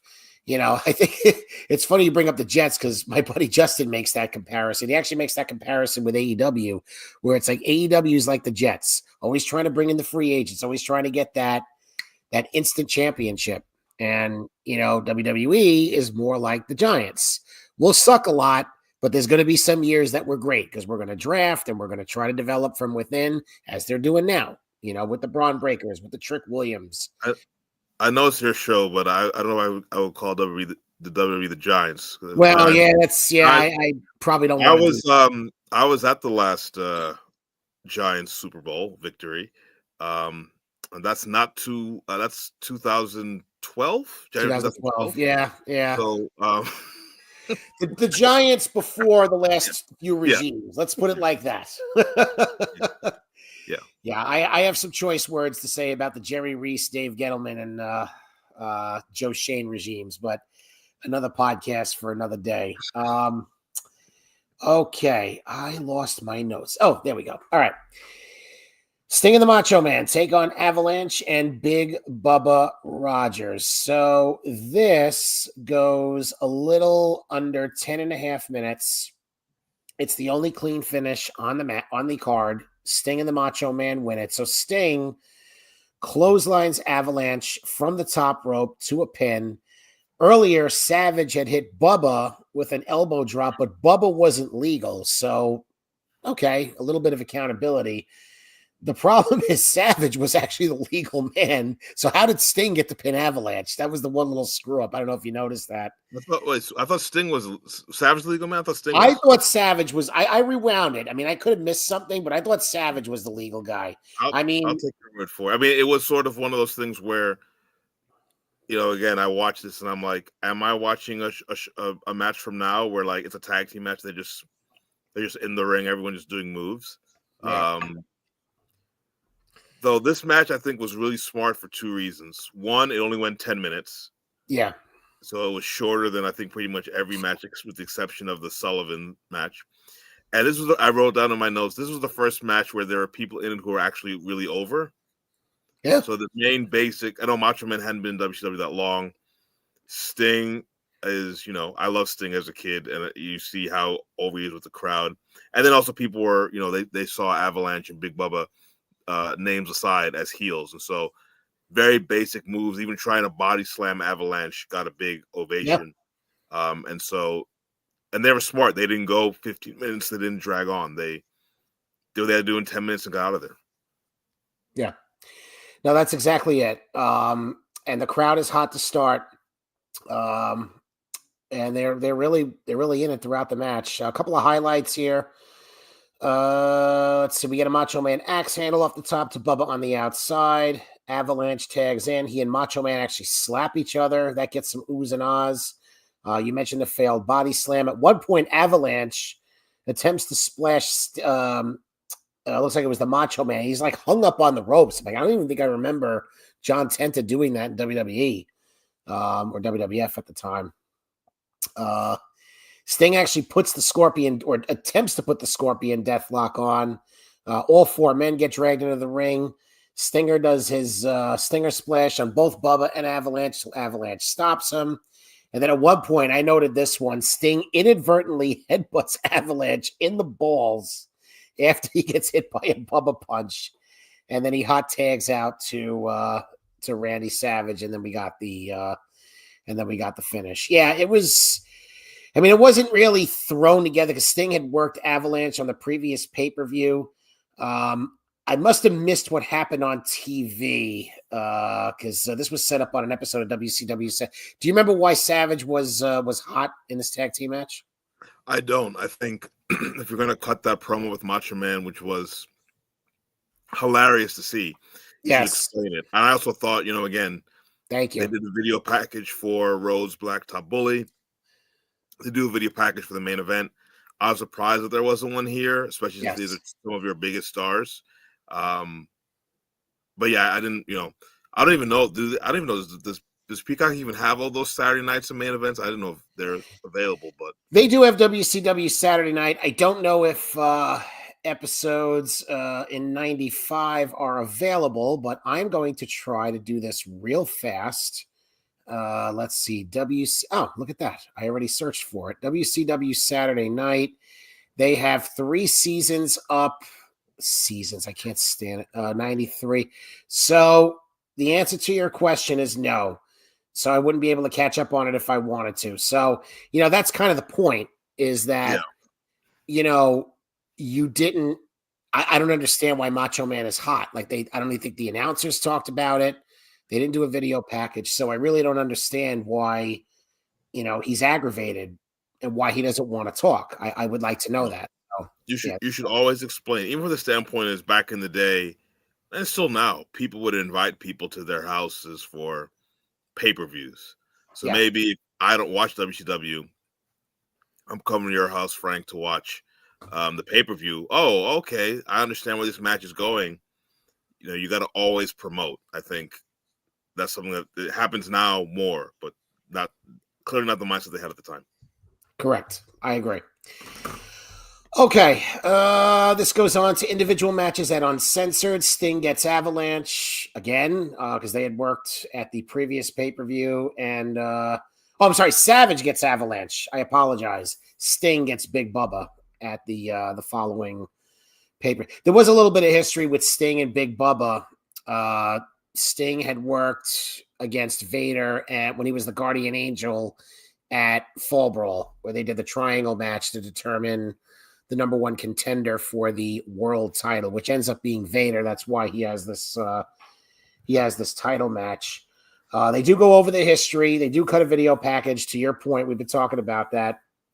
And then Mean Gene interviews Hogan, cuts a pretty standard Hogan yelling promo, and his eyes looked real shiny in this. The thing watching this promo was, I remember WrestleMania 6 that WrestleMania 6 was 1990. I was 9 years old. I really wanted the Ultimate Warrior to win because I was tired of Hulk Hogan. Me too. And that was 5 years before this promo. And I'm like, he's doing the same promo 5 years later, which I can understand people not liking it because I had moved on from Hulk Hogan at 9 years old. And my favorite part of it is he's talking about his family not wanting him to wrestle Vader, because Vader's dangerous. And he goes, my family said to me, hey, brother. I'm like, unless it's your actual sister or brother, I don't think your family says to you, hey, brother. Yes. By the way, for those of you listening later, my cat Biscuit is probably going to be entering the chat as he has jumped on the counter where I have my computer. So we might be having a Biscuit sighting in a few seconds here. All right. So world title, Hulk Hogan against Vader. We knew that. Oh, and Ric Flair, by the way. Ric Flair was at ringside for the previous match. We didn't mention that. And he does get a little chippy with Randy Savage, which is a harbinger of things to come later in 95 between the two of them. Of course, us WWF fans knew the history of their feud from 1992. So my favorite promo of all time is Macho Man post-win, I guess I can say. Spoiler alert from a match from 30 plus years ago. 33 years ago. his post-win promo is my favorite promo of all time. Wow, interesting. Line that I still use to this day when he's talking about Mr. Perfect, who was managing Ric Flair at the time. You're not perfect. I'm not perfect. Nobody's perfect. That's a good one. I actually I recorded that WrestleMania and I watched it several times. I'm very attached to that wrestling. It just, I don't know, it just hit right, Anyway, all right. So Hogan against Vader. So the history quickly, we kind of talked about it. Vader winning the triangle match against Sting and the Guardian Angel. He then wins the seven. US. I meant WrestleMania. That's it. I meant WrestleMania 8. Did I say 7? I think you said WrestleMania 8. I think you said WrestleMania 8. Yeah, 7's when he has to retire against the Ultimate Warrior. Yeah. I got some rebooking ideas for 92, but that's for another podcast. I'm always trying to for some reason I'm obsessed with rebooking 90 to like 95. I'm just, I don't know, it's weird. Anyway, another podcast for another day. He had won the U.S. title from Jim Duggan at Starrcade 94. So it's champion against champion. The U.S. title is not on the line at this match. So a little over 15 minutes. Hogan wins it via DQ. I had to rewind this a couple of times because my head hurt watching this finish. So Vader kicks out of a leg drop at 1. That's number 1, folks. And Hogan had hit it. And you brought this up earlier. Hogan is like celebrating, and I think he even did his arm thing or whatever. And he did a count when he hit him. He did 1, 2, 3 to show that I pinned him, even though I haven't pinned him. I have pinned him. No, you hadn't pinned him, right? Yeah. So I thought that was that kind of gave stuff away. And then so then they do a ref bump. Vader then does a Vader bomb. Referee is down. Flair comes in. He pounds the mat 3 times, grabs the ref, and attacks Hulk Hogan. Like, what? What are you doing? Like, are you trying to get Vader to win the match? You're trying to get him DQ'd. So then Vader does a splash. The referee counts to 2. Hogan's not DQ'd, by the way. Hogan then clotheslines Vader over the top rope. I thought that was a DQ, but okay. He didn't throw him. His What's clothesline. that? Clothesline's fine. He didn't throw him. If you throw him, can't do that. But Oh, clothesline is fine. I thought he clotheslined him over the top. No, he did. I'm just saying that, like, if you threw him over the top rope, Oh, I got you. clothesline, that's perfectly fine. Gotcha. Camera's knocked down. Then Flair comes back in the ring, and before he does anything, then the ref calls for the bell. I'm like, what? Like, what is happening here? This was all over the place. This I also was a mess. mentioned too that Hogan hit Vader with a chair twice on the outside of the ring, and the referee's kind of like, and that's 3. And it's like, what do you do? Like, you can just hit someone with a chair? It was just it was there too. It was ridiculous. I thought Uncensored was next month. Right. Yeah, it's to me one of those things where I love before how, you know, the Blacktop Bully Dustin Rhodes match, men got sent away, but it's like you can't pick and choose when you're gonna have rules. Either you don't have rules or you do. Him hitting with the chair was ridiculous. Then it got into the match was basically almost like an independent wrestling match or a match we see in AEW. AEW sometimes I call it the biggest independent wrestling promotion of all time. Right. We're like, none of us, we are both going to look strong because we want to, and therefore the end of it's going to be a mess. So I'm going to kick out. I'm going to get up. I'm going to make people know that I won. Because after Vader, when they do the ref bump and he power bombs Hogan, he also counts 1, 2, 3 as well. And the thing to me was very interesting. There were the most ardent fans in the front of the arena on the camera side. Very clearly, not everyone, but a large majority of them are cheering for Vader. Which, right. I mean, I remember watching Vader as a kid. He was this mean guy, but then he would do like moonsaults and all these kind of things. And it was like, you kind of liked him, but like, he was never cheered roundly when he fought a Sting or a Ron Simmons or Lex Luger. He was there. But against Hogan, it's a 50-50 crowd, which is like you're paying Hogan all this money to be split with Vader. Oh, I'm sorry, Chris. Do you mean Hogan's getting a reaction, so that's good? That's not the reaction that they want. I can assure you. Getting a reaction, so that's okay. I hope he gets a reaction because they're paying him a lot of money, but they're not. That'd be even worse, I guess. But they're not paying him to. He's basically supposed to be the Hulk Hogan you remember in 1988, now in 95 WCW. But 1988 was 7 years ago, and he's not connecting with the crowd. I mean, there were moments where people did cheer him, so he wasn't booed the whole time, but way too many Vader fans. Vader, to me, was booed out of respect, if that makes any sense. Like, you booed him because you wanted to see him. He was a heel. He was a true heel. But there was also respect behind those boos. Yeah. And, you know, Hogan, to me, it's funny because, again, this is 95. This is 30 years ago. He's still in some ways doing the same thing. Mm-hmm. He just seems like a tired act on the show. It's like, he just seems like, you're not getting, it's kind of getting free agency. You had the money to pay him a lot of money. It probably made you feel good that you could afford it. But you would have been better off saving that money and pushing, you know, other people, or even signing 3 other people. Because again, Macho Man did not get booed when he came out there. Right. As a wrestler who's older from the refs, like, you could have just paid Macho Man and been fine. You know. Well, how about this? How about build up Steve? I mean, I know Steve Austin was hurt, but you know, I think he starts working pretty soon after this. Yeah. You know, Brian Pillman, I think he was hurt, but I mean, he's not too far away from returning. I mean, you've got, you know, Flair. I mean, Flair is still there and he's getting cheered. I mean, you got plenty of people. I mean, it's just a matter of, and you know, it's funny. It makes Eric Bischoff sound a little bit like a hypocrite because, oh, well, you know, I wanted my wrestlers to be real and I wanted to be different from the WWF. You're full of shit.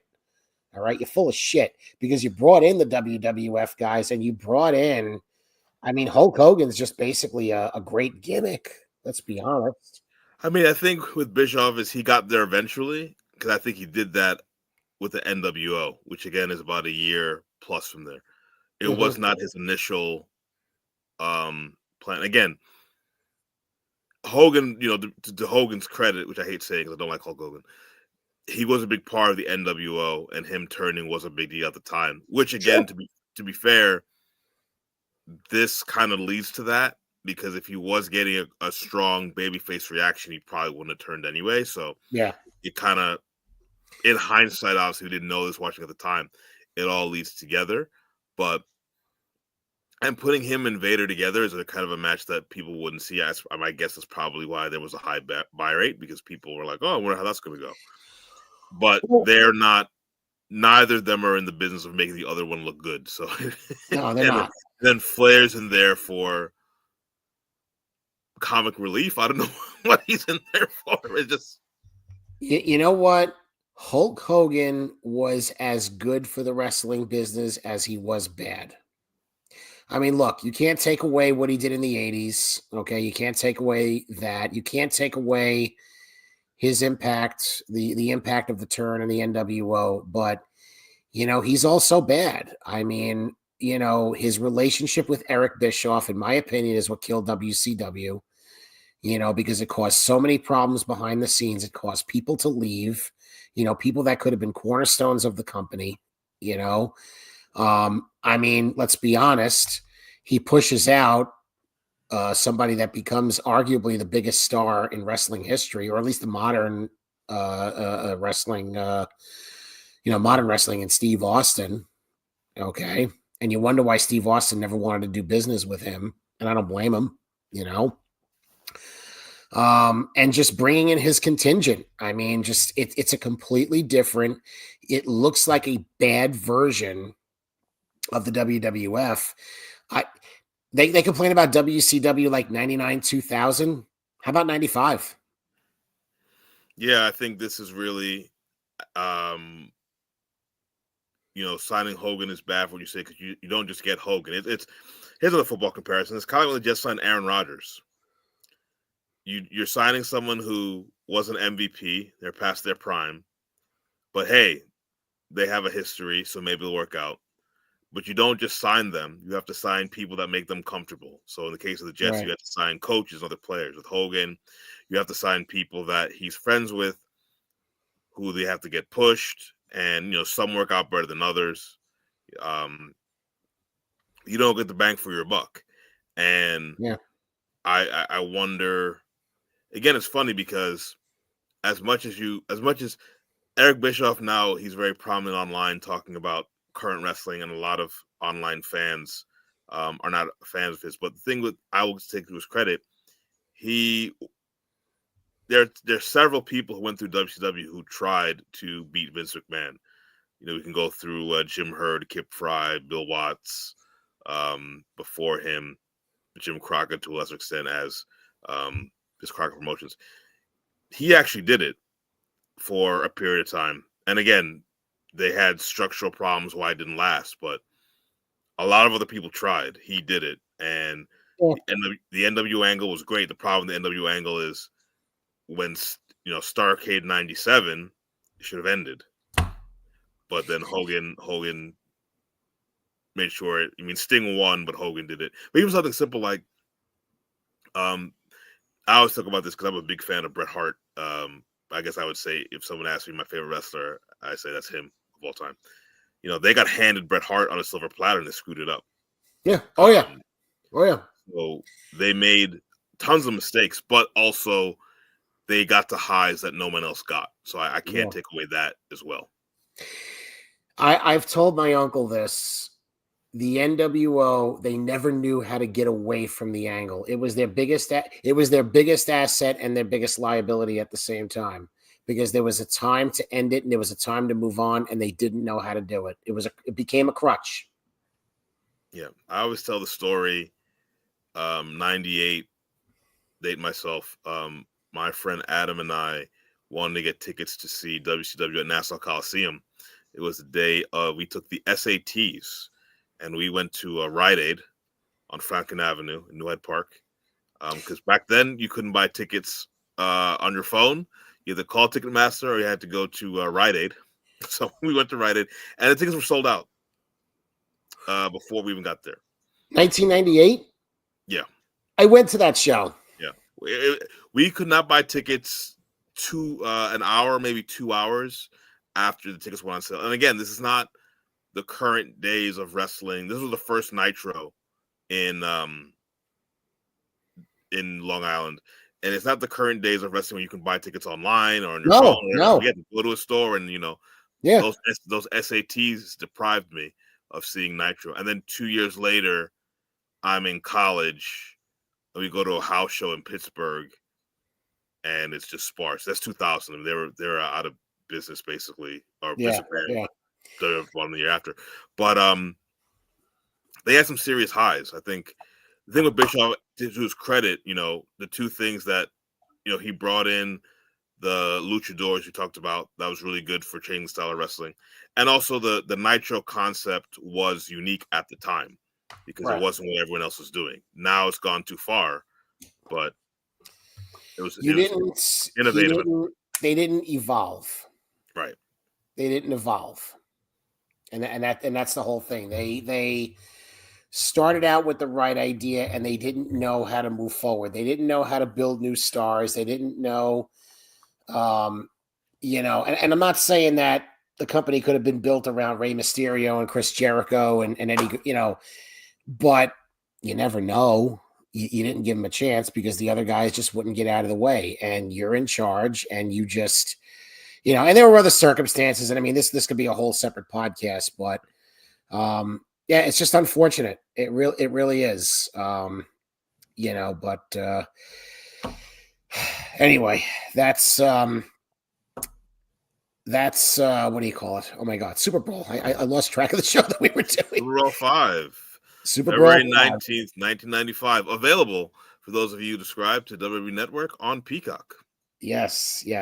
So, Chris, what do you, after we've talked about this for a couple of hours now, thumbs up, thumbs down, or middle finger, as I say? I'll do, it's funny, talking it through, and maybe it's because I watched it in 2, maybe 3 parts. Actually, talking about it, I did realize I disliked it more than I did. I think as a standalone show, putting it together, too many finishes that were the same, too many even simple things like attacking someone before the match starts, so many matches where the bell rings and people don't actually wrestle, only 1 clean finish out of 7. Even someone like me who can accept a couple disqualifications because it makes heels. It's too much, and I just think that this is a show where, in all honesty, you can only get away with it if your next show is great. I think sometimes you said there's like a lag on pay-per-views.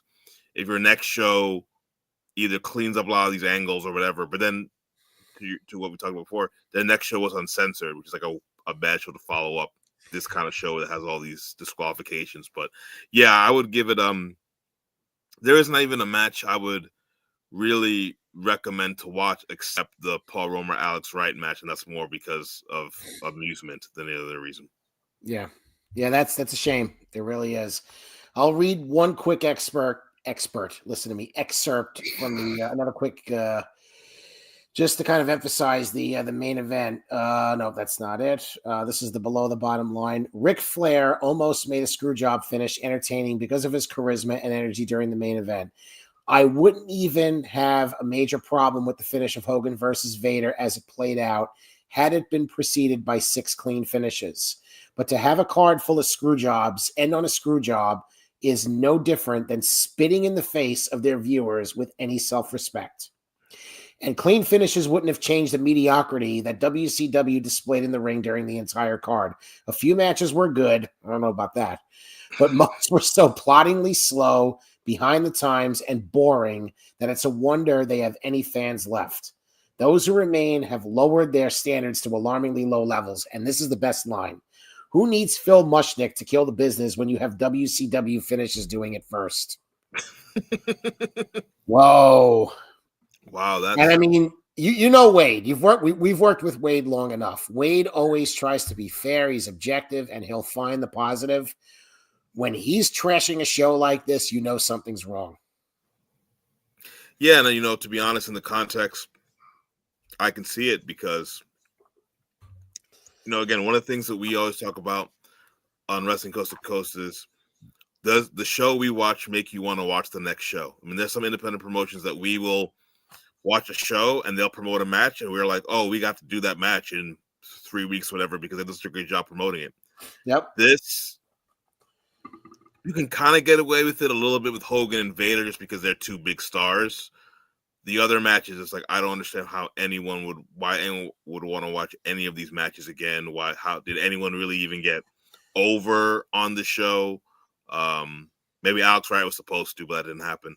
Yeah. This doesn't lead, like, if I watch the show, I don't really, well, I guess with the exception of maybe Hogan and Vader, I don't really have a reason to watch again. Nothing really hooked me. Nothing really got me excited for the future. Here's an example of a show. You brought up the show earlier. All right, we'll close on this.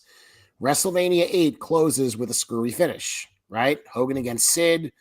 Papa Shango misses his spot. It's a DQ. Harvey Whippleman gets involved, blah, blah, blah. It's the return of the Warrior. We know that. I consider that a thumbs-up show because you had Savage and Flair, which had interference in it, but based on the story, it was expected. But by the way, you also had a classic between Bret Hart and Roddy Piper. You talk about Bret being your favorite wrestler. That's a great match, you know. And I'll even go so far as to say you had an opener. You had Tito and Shawn. You know, Shawn starting his rise, and Undertaker and Jake. And Undertaker and Jake wasn't that great, but at least it paid off the feud. So you had a card with decent finishes on it. All right, your tag title match ends in a screwy finish. All right, so whatever. But still, you know, there are redeemable. That Money Inc. Yeah, natural disasters against Money Inc. Yeah. My God, that was putrid. Soon to be Hall of Famers, right? They're going in the Hall of Fame. Natural disasters are going in the Hall of Fame. That is right. And well, at least Rotunda's in as the U.S. Express. It's only a matter of time before Money Inc. goes in, and boy, that's going to be a sad day. You didn't like Money Inc. No, you know what? I'm a little easier on Money Inc. than most. I think it kind of brought DiBiase down a little bit, but it also occupied him because I'm not sure what he would have done at that point. Like, there really wasn't much for him to do, you know, because he had feuded with Hogan, he'd feuded with Savage, he feuded with Jake. I mean, he was kind of done at that point. Yeah, so, he at that time was I think in '94 is when he actually retired. He had a back injury, but yeah, he got hurt. Yeah, he came in with the $1 Billion Man gimmick, and he was in the main event, and then he had Virgil, and he kind of was up there, but then he kind of got, once the Virgil feud ended, which I think was SummerSlam '91. I think '91. He was toast after that. Yeah, he kind of did that. So yeah, Money Inc. was sort of like away. But again, I find it hard to believe that the $1 Million Man rich guy is hanging out with the tax man. I guess that's the problem. That's the problem. It just, you know, because they're both involved with money. So like it made like aesthetic and logistical sense. But, you know, and like I said, I'm easier on them than most. Mm-hmm. But I mean, I'm also a DiBiase fan. But anyway, we digress. Chris, this has been a pleasure. This has been SuperBrawl 5. Do you want to refresh or remind anybody of what you talked about earlier? You plugged your show. You plugged your social media. Anything you want to just kind of repeat before we sign off? Yeah, Wrestling Coast to Coast every week on Wednesday, covering different independent show with Justin and Blue Sky, Mind of Maitland. I talk mostly about soccer these days, but I'll talk about wrestling too. There you go. And I am at Frank Peteani. That's on X, Facebook, and Instagram. And Blue Sky is at Frank Peteani 73. Chris, we will be certain to do this again down the line, my friend. All right. Thank you again for having me. My pleasure. And for Chris Maitland, I am Torch contributor Frank Peteani. I want to thank everybody that was in the chat. here on YouTube, and everybody that's going to be listening on the VIP network thereafter. And I remind you that when you are looking for nostalgia, you have come to the right place when we talk pro wrestling then and now.